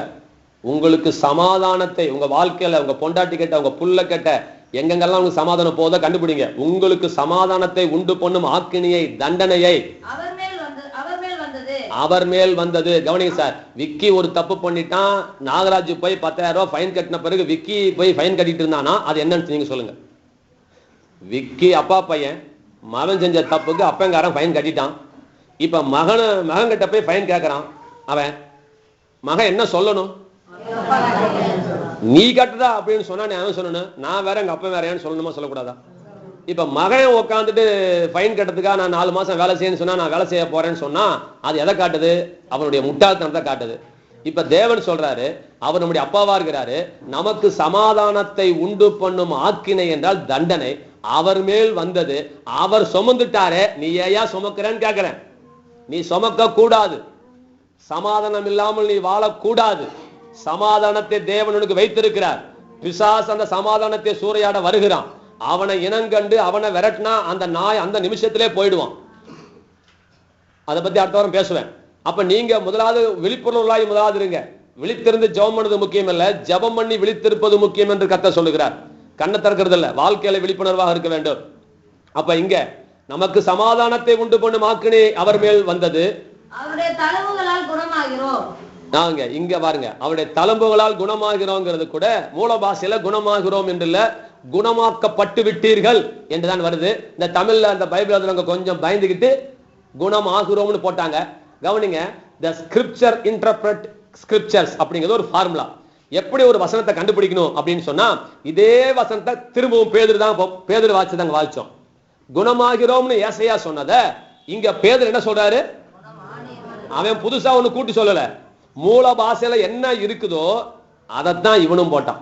இதே வார்த்தைய மத்தேயு சொல்றாரு பாருங்க, மத்தேயு 8:17 வாசிங்க பார்க்கலாம். மத்தேயு 8:17 இவர் என்ன சொன்னாரு? பாவங்களை சுமந்தார்கள், அக்கிரமத்தை சுமந்தாரு, சமாதான ஆக்கினை வந்தது, அவர் தழும்புகளால் குணமாகிறோம் அப்படின்னு சொல்றாரா? அவர் என்ன சுமந்தாருன்னு சொல்றாரு பாருங்க. கவனிக்கணும், அவர் தாமே. இப்ப வார்த்தையை கவனிக்கணும், இவர் வார்த்தையை கூட்டல, நல்லா விளங்கிக்குவாங்க. வார்த்தையை மாற்றி போடல. அங்க அக்கிரமங்கள் சுமந்தான் இருக்குது, இங்க என்ன சுமந்தான் இருக்குது? என்னப்பா இப்படி ஒரே குழப்பமா இருக்குது? அக்கிரமமா பலவீனமா? அங்க அக்கிரமத்தை சுமந்தான் இருக்குது, இங்க என்ன வாசிக்கிறேன் பாருங்களேன். அவர் தாமே நம்முடைய பலவீனங்களை ஏற்றுக்கொண்டு பாட்டுங்க. அங்க என்ன சுமந்தார் இருக்குது, இங்க என்ன சுமந்தான் இருக்குது? நோய்களை சுமந்தார். இப்ப என்ன விஷயம்னா, இது என்ன சொல்ல வர்றாருன்னா, மூல பாஷையில இதுதான் சொல்லப்பட்டிருக்கு. மூல பாஷையில என்ன சொல்லிருக்குதோ அதை மத்தேயு படிச்சுட்டு அதை சொல்றான். இதுதான் எழுதி இருக்குது சார். நீங்க போய் இதை ஏன் நான் சொல்றேன்னா கவனிங்க, இன்னைக்கு இருக்கிற பெந்தகோஸ்தே ஊழியக்காரங்க சொல்றாங்க ஆவிக்குரிய நோய் தாங்க சுமந்தாரு. கவனிங்க, எந்த நோயை சுமந்தாரு? ஆவிக்குரிய பிரகாரம் நோயை சுமந்தாரு. அந்த ஆவிக்குரிய நோய் பாவம் தாங்க. எல்லாம் ஸ்பிரிச்சுவல் மீனிங்கிறான். அதைத்தான் மத்தேயு சொல்றாரு. அது ஸ்பிரிச்சுவல் மீனிங் மாத்திரம் இல்லடா, லிட்டரல் மீனிங் அதுல இருக்குது. நோய்களை சுமந்தான் இருக்குது அப்படின்னா நோய்னா நோய் தான், அதுக்கு பேர் ஆவிக்குரிய நோய் கிடையாது. அங்கதான் ஏற்கனவே பாவங்களை சுமந்தான் இருக்குதுல்ல. அக்கிரமங்கள் எல்லாம் நம்முடைய அக்கிரமத்தை நொறுக்கப்பட்டால், மீறுதல் நிமித்தம் காயப்படுத்தப்பட்டால் அவர் தழும்புகளால் நாம் குணமாகிறோம். எதுக்கு 3 சென்டென்ஸ் போடுறாரு அப்படின்னா, பாவத்துக்கும் இந்த பாவ மன்னிப்புக்கும் சுகத்துக்கும் நமக்கு ஒரு மாபெரும் சம்பந்தம் இருக்கிறது. வியாதிகளை கர்த்தர் சுமந்திருக்கிறார். வியாதிகளை கர்த்தர். இன்னும் ஒரு வசனத்தை வாசிப்போம், அதை வாசிட்டு முடிக்கலாம். மத்தேயு 9:6 வசனம். ஒரு ரொம்ப முக்கியமான கான்செப்டுங்க, விட்டுறாதீங்க. கடைசியா ஒரு உதாரணம் சொல்லி முடிக்க போறேன். அதுதான் சூப்பர்பா இருக்கும், அதை நீங்க மனசுல வச்சுக்கோங்க. சின்னதுதான், ஆனா விஷயம் பெருசா இருக்கும். மத்தேயு 9:6 பூமியிலே பாவங்களை மன்னிக்க மனுஷகுமாரனுக்கு அதிகாரம் உண்டு என்பதை நீங்கள் அறிய வேண்டும் என்று சொல்லி திமிர்வாதக்காரன் நோக்கி, நீ எழுந்து உன் படுக்கையை எடுத்துக்கொண்டு உன் வீட்டுக்கு போ என்றார். 2வது வசனம். அங்கே படுக்கையிலே கிடந்த ஒரு திமிர்வாதக்காரனை அவரிடத்தில் கொண்டு வந்தார்கள். இயேசு அவர்களுடைய விசுவாசத்தை கண்டு திமிர்வாதக்காரனை நோக்கி, மகனே திடம் கொள், உன் பாவங்கள் உனக்கு மன்னிக்கப்பட்டது என்றார். நிப்பாட்டுங்க, எல்லாருக்கும் தெரிஞ்ச விஷயம் நான் மறுபடியும் சொல்றேன், நீங்க கவனிச்சீங்கன்னா சீக்கிரம் முடிச்சிருவேன். அவன் 2 கை 2 கால் வராதவன். அவன் வந்தது சுகத்துக்காக. கர்த்தர் எதை பத்தி பேசிட்டு இருக்காரு? இதுதான் விஷயம். அவன் வந்தது சுகத்துக்காக. இவர் என்ன பிரசங்கம் பண்ணிட்டு இருக்கிறாரு? மகனே திடன் கொள், உன் பாவங்கள் உனக்கு. உடனே எல்லாத்துக்கும் கோபம் வந்துருச்சு. இவன் கடவுளா? கடவுள் ஒத்துனாலும் மன்னிக்க முடியும், இவன் யார் உட்கார்ந்து கடவுளை மன்னிச்சிட்டு இருக்கிறான், பாவத்தை மன்னிக்கிறான் அப்படின்ட்டு அங்க இருக்கிற வேத பண்டிதருக்கெல்லாம் அப்படியே ரத்தம் சுண்டி கொதிக்குது. இப்ப கர்த்தர் பேசினார் 6வது வசனத்துல, பாவங்களை மன்னிக்க மனுஷகுமாரனுக்கு அதிகாரம் உண்டு என்பதை நீங்கள் அறியும் பொருட்டு. நல்லா கவனிங்க, எதை தெரிஞ்சுக்கணுமா? ஒரு பாயிண்ட் வருது, மிஸ் பண்ணிடாதீங்க. பாவங்களை மன்னிக்க மனுஷகுமாரனுக்கு அதிகாரம் உண்டு என்பதை நீங்கள் அறியும் பொருட்டு. பாவங்களை மன்னிக்க உங்களுக்கு மனுஷகுமாரனுக்கு அதிகாரம் உண்டு என்பதை நீங்கள் அறியும் பொருட்டு ஒரு காரியம் செய்யப்படுறாரு. புரிஞ்சுக்கோங்க. ஒரு காரியத்தை நீங்க தெரிஞ்சுக்கிறதுக்காக நான் ஒரு காரியத்தை செய்ய போறேன். நீங்க என்ன காரியத்தை தெரிஞ்சுக்கிறதுல இருந்து பாவத்தை மன்னிக்கிறதுக்கு இயேசுவுக்கு என்ன இருக்குது அப்படின்னு நீங்க தெரிஞ்சுக்கிறதுக்கு நான் ஒண்ணு செய்ய போறேன். அது என்ன சார்? வாசிங்க. அறியும் பொருட்டு திமிர்வாதக்காரை நோக்கி நிப்பாட்டுங்க. இங்க என்ன சொல்லி இருக்குன்னு தெரியுமா? உன் பாவங்களுக்கு மன்னிக்கப்பட்டதுன்னு 2வது வசனத்துல சொன்னாரே, அதை இங்க போட்டிருக்கணும். இவர் இதை தூக்கிட்டு இன்னொன்னு போட்டார். அதாங்க அந்த தேவனுடைய ஞானம். இப்ப என்ன சொல்ல வரீங்க புரியுதான்னு பாருங்க. பாவங்களை மன்னிக்க மனுஷகுமாரனுக்கு அதிகாரம் உண்டு என்பது இங்க அறியும் பொருட்டு அவனை கர்த்தர் குணமாக்குனார். சரி, இதெல்லாம் சொல்லி முடிச்சுட்டு ஒரு உதாரணம் சொன்ன தான் விளக்கம் வந்துருங்களேன். நான் வச்சுக்கோங்க, சின்ன உதாரணம் இதோட முடிக்கிறேன். செருப்புல ஜெயமணி நரவல் அப்பிட்டு வந்துருச்சு, தெரியல என்ன இங்க நாருது இங்க நாருது, பஸ்ஸே நாருது, தெருவே நாருதுன்னு சொல்லிக்கிட்டே வருது. இங்க வந்த பிறகுதான் மண்ணில லைட் எரியுது. இன்னும் வீடு தெருமுழுக்குவா பெண்டிருப்பானுங்க. அப்ப நாத்தம் எங்க இருந்து வருது? செருப்புல இருந்து வருது. இது செருப்பை கலட்டி வச்சுட்டு இங்க உள்ளுக்குள்ள வந்துருச்சு. இப்ப என்ன இல்ல கவனிங்க, முக்கியமான லாஜிக் நான் சொல்றேன். இது விளையாட்டா தயவுசெய்து நினைக்காதீங்க. இது உங்க ரத்தத்துக்குள்ள போச்சுன்னா ஜெயிச்சிருவீங்க. நான் சொல்ற எல்லாமே கீ பாயிண்ட். இது விளையாட்டு உதாரணம், சின்ன உதாரணம், விலையேறப்பெற்ற உதாரணம். விலையேறப்பெற்ற உதாரணம் தயவுசெய்து நான் வச்சுக்கோங்க. இந்த டேவிட் பயலுக்கு காசு போயிடுச்சுன்னு நம்மளை கூப்பிட சொல்றான். நம்ம தான் கூப்பிடணுமா? ஓஹோ, நீங்க முக்கியமான இதோட முடிச்சிடலாம். நான் சொல்றது விளையாட்டு உதாரணம் தான். நீங்க வீட்டுல போய் செஞ்சீங்க. இந்த லாஜிக்கை நம்ம லைஃப்ல விட்டுறோம். இப்ப நான் சொல்லித்தரக்கூடிய ஒரு லாஜிக் இருக்குதுல, இந்த நாத்தத்துல ஒரு லாஜிக் சொல்றேன். இந்த செருப்பு கதையை நரவல் கதையை புரிஞ்சுக்கிட்டீங்கன்னா நீங்க என்ன நடக்க போகுதுன்னு பாருங்க. இப்ப நான் கேட்கிற கேள்வி சின்ன கேள்வி தான், முட்டாள்தனமான கேள்வி தான். நீங்க பதில் சொல்லுங்க, சொல்லிடுவீங்க. சின்ன கேள்வி, மிக எளிமையான கேள்வி. சார், ஜெயமணி கழட்டது செருப்பத்தான, நாத்தத்தை அல்லவே. நாத்தம் எப்படி சார் போச்சு? கேள்விக்கு மறுபடியும் சொல்றேன். செருப்ப நாத்தத்தை ஜெயமணி விடல, கலட்டல, செருப்பதான கழட்டிச்சு. நாத்தம் எப்படி சார் போச்சு? அர்த்தம் புரியுதா புரியலையா? இப்ப நான் சொல்றேன், விளையாடுறீங்களா? இன்னைக்கு ஞான ஸ்நானத்துக்கு முன்னாடி மனசாட்சியில் கைத்தோடு சொல்லுங்க, உங்க வியாதியை கர்த்தர் குணமாக்கி இருந்தா கையை தூக்கி காட்டுங்களேன். ஆண்டவர்கிட்ட வந்தோடனே எனக்கு இந்த வியாதி இருந்துச்சு, கர்த்தர் குணமாக்கி இருக்கிறாரு. இத்தனை பேர் உயிருள்ள சாட்சிகளாக இருக்கிறோம். கை கீழே போடுங்க. நான் இப்ப சொல்றேன் கேளுங்க. இது ஏன்னு நான் இப்ப சொல்றேன் கேளுங்க. பாவங்களை மன்னிக்க மனுஷகுமாரனுக்கு அதிகாரம் உண்டுன்னு தெரியறதுக்காக உங்களை கர்த்தர் மன்னிச்சார். இப்ப ஒண்ணு சொல்றேன், விளைவிக்கோங்க. நீங்க பிசாசுகிட்ட ஏமாந்துடாதீங்க. பிசாசுகிட்ட ஏமாந்துடாதீங்க. அவன் என்ன சொல்றான் உங்ககிட்ட? உன் பாவம் மாத்திரம் தான் மன்னிக்கப்பட்டுச்சு, உன் வியாதிக்கு அதுக்கு சம்பந்தம் இல்லைன்னு சொல்றான். நம்பாத. என்னைக்கு நீ செருப்பா கலட்டினியோ அன்னைக்கே உன் நாட்டம் போயிடுச்சு. கை தட்டுங்க. செருப்போடையே அந்த நாட்டம் போயிருக்கிறது. நீ தோத்துறாத, நீ தோத்துறாத. வியாதி உனக்குரியது அல்ல, வியாதி உனக்குரியது அல்ல, வியாதி உனக்குரியது அல்ல. கர்த்தர் பாவத்தை மாத்திரம் அல்ல, உன் வியாதியும் கல்வாரி சிலுவையிலே சேர்ந்து அவர் ஆணி அடித்திருக்கிறார். நன்றி ஆண்டவரே, நன்றி நன்றி நன்றி நன்றி நன்றி. நம்ம எல்லாரும் கண்களை மூடுங்க. நம்ம எல்லாரும் கண்களை மூடுவோம். இந்த டாபிக்கே ஓபன் பண்ணல சார், அடுத்த திருவந்தல் ஓபன் பண்ணிடுறேன். எல்ஷடாய் வர ஒரு ஓரமா நிக்குது. இது வேற குறுக்கால என்னை உயிரை போட்டு பிச்சுக்கிட்டு இருக்குது. அற்புதமான ஒரு செய்தி, அற்புதமான ஒரு அதிசயமான ஒரு செய்தி, நீங்கள் விளங்கிக் கொள்ள வேண்டிய ஒரு செய்தி, நீங்கள் மறக்க கூடாத ஒரு செய்தி, நீங்கள் நிராகரிக்க முடியாத ஒரு செய்தி. வாழ்க்கையில உங்கள் வாழ்க்கையில ஒரு திருப்பு முனையை உண்டாக்குகிற ஒரு செய்தி. கல்லை கண்டால் நாயை காணோம், நாயை கண்டால் கல்லை காணோம்.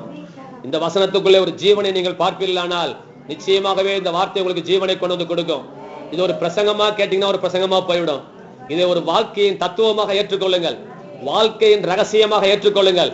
இந்த ஒரு செய்தி உன் முழு வாழ்க்கையை தலைகளாக திருப்பி போட இந்த செய்திக்கு வல்லமை இருக்கிறது. என்னைக்கு நீ ஒன்ன ஜெயிச்சியோ அன்னைக்கே நீ 100 ஜெயிச்சதுக்கு சமமாய் மாறுகிறாய்.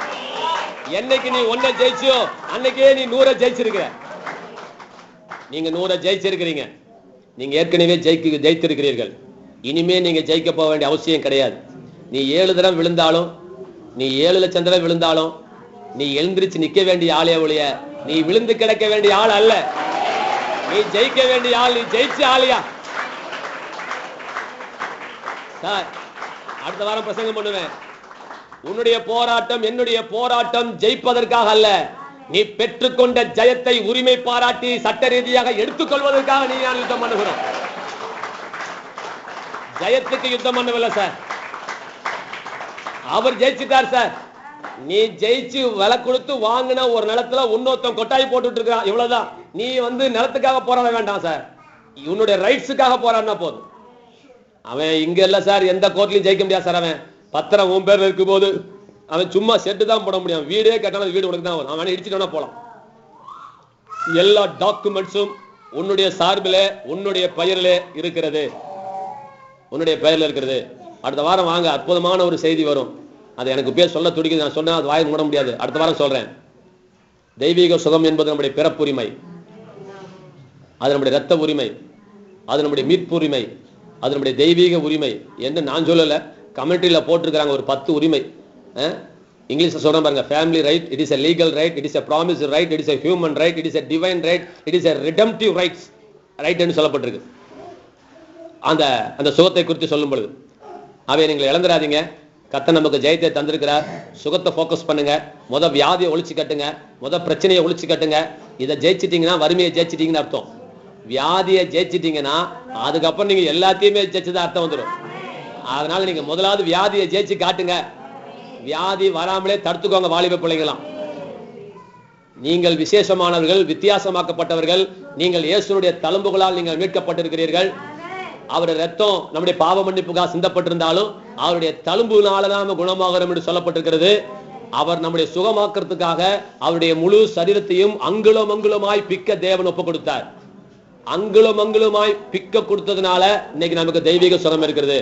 ஒருவேளை உங்களுக்கு காய்ச்சல், தும்பல், பிரச்சனை, வியாதி அதிகமா இருந்தா ஒரு நிமிஷம் கண்ணை மூடி கல்வாரி சிலுவிலே, எருசலேம் நகரிலே, எருசலேம் வீதிகளிலே அவருடைய முதுகுகள் சவுக்குகளால் கிழிக்கப்பட்டு அங்கிருந்து சிந்துகிற அந்த ரத்தத்தை நீங்கள் பாருங்கள். பிளக்கப்பட்டவருடைய முகத்தை பாருங்கள். மயிறு பிடுங்கப்பட்ட அவர் முகத்தை பாருங்கள். கொட்டப்பட்ட இடத்தை பாருங்கள். ஆணி கடவப்பட்ட கரத்தை பாருங்கள். 39 சவுக்கடி பட்டு சட்டை கிழிஞ்சு தொங்குறது போல சரீரத்தினுடைய சதைகள் பிச்சு தொங்கப்பட்ட அந்த தரிசனத்தை காருங்கள். என் புறாவே, என் உத்தமையே, நீ கண்மலையின் வெடிப்புகளில் தங்குகிற என் புறாவே என்று கர்த்தர் சொல்லுகிறார். கண்மலை ஆண்டவராக இயேசு கிறிஸ்து, அவருடைய வெடிப்பு அவர் நமக்காக பிளக்கப்பட்ட சரீரத்தை காட்டுகிறது. அதனால் நீ பெற்றுக்கொண்ட தெய்வீக சுகத்தை காட்டுகிறது. கண்மலையின் வெடிப்புகளில் தங்குகிற என் புறாவே, கண்மலையின் வெடிப்புகளில் தங்குகிற என் புறாவே, கண்மலையின் வெடிப்புகளில் தங்குகிற என் புறாவே.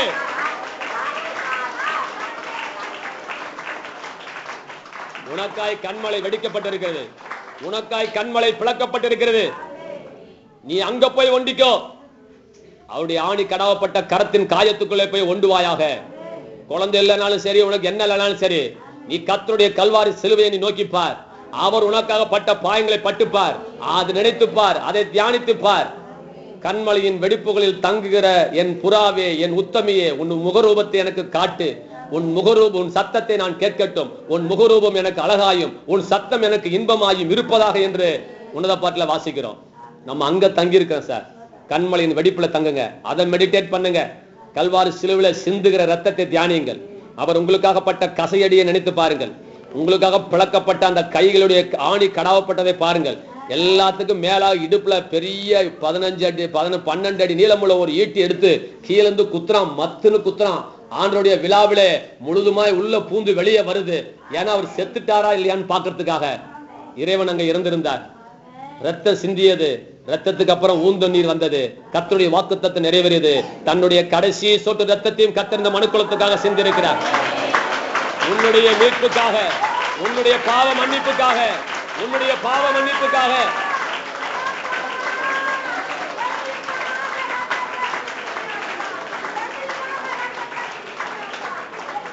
கவனிங்க,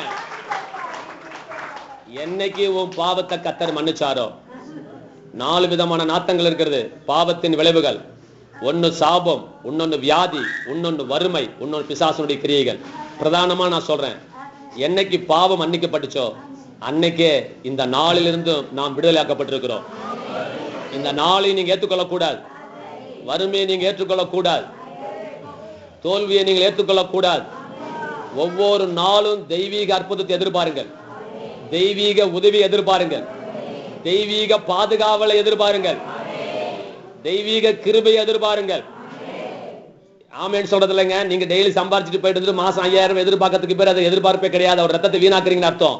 ஆண்டவரே, இன்றைக்கு உம்முடைய தெய்வீக வருமானத்தை நான் எதிர்பார்க்கிறேன் ஆண்டவரே. இந்த மாதத்திலே ஒரு தெய்வீக வருமானத்தை எதிர்பார்க்கிறேன் ஆண்டவரே.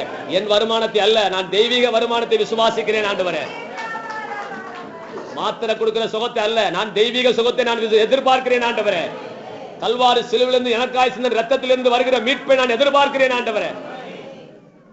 என்னைக்கு இயேசுவை தெய்வன் சொல்லும் போது பாதாளத்தின் கட்டுகள் அதுல இருந்து உன்னை அடக்க முடியாம நீ வெளியே குதிச்சுட்டு நீ சொர்க்கத்துக்கு தாவணியோ, அதே போல இயேசு உன் பாவத்தை மாத்திரமல்ல சிலுவையை சுமந்த பரிகாரி என்று நீ வாயினால் அறிக்கை செய்யும் பொழுது வியாதியின் கட்டுகள் உடைக்கப்படுகிறது. ஐயா, உன்னை கட்டி வைக்க ஒரு பிசாசுக்கு அதிகாரம் கிடையாது. பாதாளத்தின் வாசல்கள் இயேசுவை மேற்கொள்வதில்லை. பாதாளமே இயேசுவை கட்டி வைக்க கூடாது இருந்தது என்று அப்போஸ்தலர் 2 வாசிக்கிறோம். உன்னை என்னை கட்டி வைக்க யாராலையும் முடியாது. தடை செய்யற ஒரே ஆள் நீயும் நானும் தான். பிசாசுக்கு தடை செய்ய முடியாதுன்னு தெரியும். தடை செய்யாதீங்க. ஒட்டடை இருந்துச்சுன்னா ஒட்டடை இருக்குதேன்னு சொல்லாதீங்க. மாடு மேய்ஞ்சிட்டு இருக்குன்னு சொல்லாதீங்க. மாடு மேயறதுக்கு காரணம் நீ துரத்தாத ஒரே ஒரு காரணம். உன் குடும்பத்துல பிரச்சனை இருக்குன்னு சொல்லாத ஒரே ஒரு காரணம், அதற்குரிய ஸ்டெப் நீ எடுக்கல. உன் வீட்டுக்கு பின்னாடி 1/2 ஏக்கருக்கு முள்ளு மரம் முளைச்சிருக்குது. ஐயோ, முள்ளு மரம் முளைச்சிருக்கேங்கிறதெல்லாம் தீர்வு. ஒரு உதாரணம் சொல்லிட்டு முடிக்கிறேன். ஒரு நடந்த நிகழ்ச்சி கண்ணில் மூடுங்க. நானும் எங்க பெரியக்காவும் ஒரு குறிப்பிட்ட நாட்கள்ல பேசாம இருந்தோம், பல வருடங்களாக. அப்ப ஆண்டவர் என்கிட்ட சொன்னாரு, ஏன் உங்க அக்கா பேசாம இருக்கிறாரு? அது பேசினாலும் எனக்கு ஒண்ணு இல்ல, பேசாட்டினாலும் அறுப்பு பருப்பு வேகாம போறதுல டைலாக் பேசினேன். கத்த சொன்னார், நீ அப்படி பேசக்கூடாது, நீ ரத்தத்தால கழுவப்பட்டவன், நீ என் புள்ள, நீ இப்படி பேசக்கூடாது. என்ன ஆண்டவர் சொன்னான்? வீட்டுக்குள்ள கண்ணாடி டம்ளர் உடஞ்சு வந்துச்சுன்னா ஏன் கிடக்குதுன்னாரு. நான் எடுத்து போடாதனால கிடக்குதுன்னு. இப்பவும் சொல்றேன், உங்க அக்காவோட இருதயத்துல பிசாசு ஒரு எண்ணத்தை போடவும் உங்க அக்கா உங்ககிட்ட பேசாம இருக்கிறாங்க. நீ பேசாம இருக்கிறது தேவ சித்தம் இல்ல, நீ அதுக்காக ஜெபம் பண்ணணும்னு சொன்னாரு. அப்ப அன்னையிலிருந்து நான் ஜெபம் பண்ணேன். இயேசுவின் நாமத்தினால எங்க அக்காவுக்குள்ள பூந்துக்கிட்டு என்னை பத்தி தவறான எண்ணத்தை கொடுத்து எங்கிட்ட பேசாம வைக்கிற பொல்லாத பிரிவினின் ஆவிய சண்டையின் ஆவிய எங்க அக்கா விட்டு போன்னு சொன்னேன். 7 நாள்ல சம்பந்தம் இல்லாம எங்கிட்ட பேசுவதற்கான சூழ்நிலையை கர்த்தர் உருவாக்கி தந்தார். நான் என்ன சொல்றேன்னு விளங்கிக்கோங்க. அம்மா, வியாதியை கண்டு கஞ்சாடையா போகாத, பிரச்சனையை கண்டுட்டு கஞ்சாடையா போகாத, தோல்வியை கண்டுட்டு கஞ்சாடையா போகாத. ஆடு வரல, மாட்டை விடல, குதிரையை விடலன்னு சொல்லாத. அவன் விடணும், நீ கெஞ்சாத, விடணும். அவன் விடலன்னு சொல்றதுக்கு அவன் யாரு?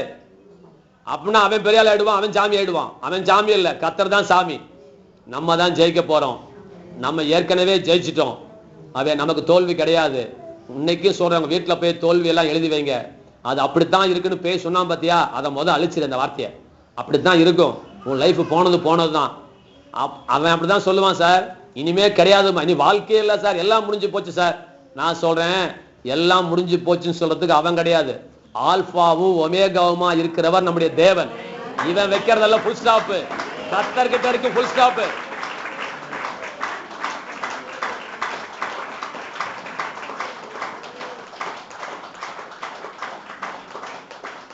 தோல்வியை கண்டு கஞ்சாடையா செல்ல வேண்டாம். நம்ம ஏற்கனவே ஜெயிச்சிருக்கிறோம், நிச்சயமா நம்ம ஜெயிக்க போறோம். செருப்பன் என்னை கழட்டினியோ அன்னைக்கே ஸ்மெல்லு போயிடுச்சு. என்னைக்கு உன் பாவத்தை கர்த்தர் மன்னிச்சாரோ, என்னைக்கு இயேசு என் பாவத்தை கழுவினார் நீ விசுவாசியோ, நீ அறிக்கை செஞ்சியோ, அன்னைக்கே சாபம், வியாதி, வறுமை, பிசாசுடைய கிரியைகளுக்கு உனக்கு சம்பந்தம் இல்லாம கர்த்தர் வேறறுத்திருக்கிறார். அதனால பாவத்தை தானே மன்னிச்சாரு, வியாதி போகலையான்னு பேய் பேசறது இறந்துடாதீங்க. பாவத்தை தானே மன்னிச்சாரு, உன் வறுமை எங்கடி போச்சுன்னு கேட்பான். வறுமையினுடைய வேர் அருந்து விட்டது. வறுமையை நீங்க ஜெயிச்சிட்டீங்கிற அறிவு உங்களுக்குள்ள வந்துச்சுன்னா நிச்சயமாகவே வறுமைக்கு உங்களுக்கு சம்பந்தமே இருக்காது. உங்களை கர்த்தர் பெரிய செல்வந்தர்களாய் கர்த்தரால மாற்ற முடியும். உங்களை ஐஸ்வர்யவான்களாய் கர்த்தர் மாற்ற முடியும். உன் படிப்பு கர்த்தருக்கு தேவையில்லை, உன் அறிவு கர்த்தருக்கு தேவையில்லை, உன் விசுவாசம் கர்த்தருக்கு தேவை. விசுவாசத்தால் நீதிமான் பிழைப்பான், அரசாங்க உத்தியோகத்தால் அல்ல.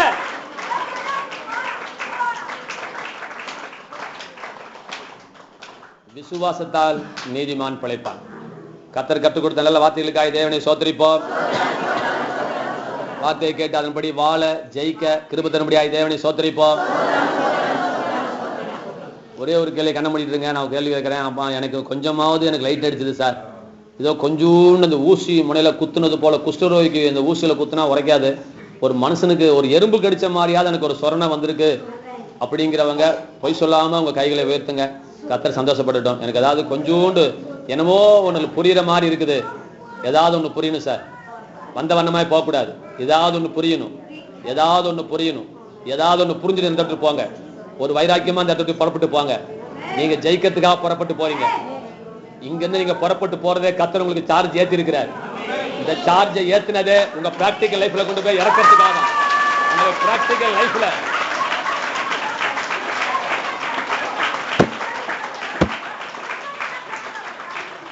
கவனிங்க.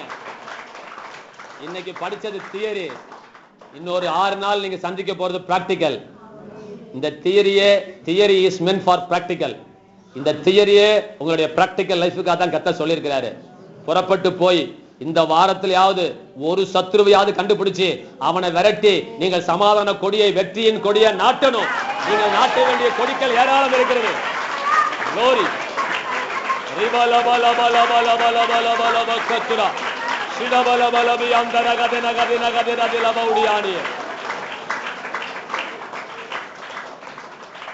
சர்வ வல்லமுடைய நல்ல ஆண்டவரே, இந்த அற்புதமான நேரத்துக்காக நன்றி. கொண்டு வந்த பிள்ளைகளுக்காக நன்றி. கொடுத்த தெய்வீக வார்த்தைகளுக்காக நன்றி. ஆண்டவரே, இந்த வார்த்தைகள் பிள்ளைகளுக்குள்ளே போகட்டும்ப்பா.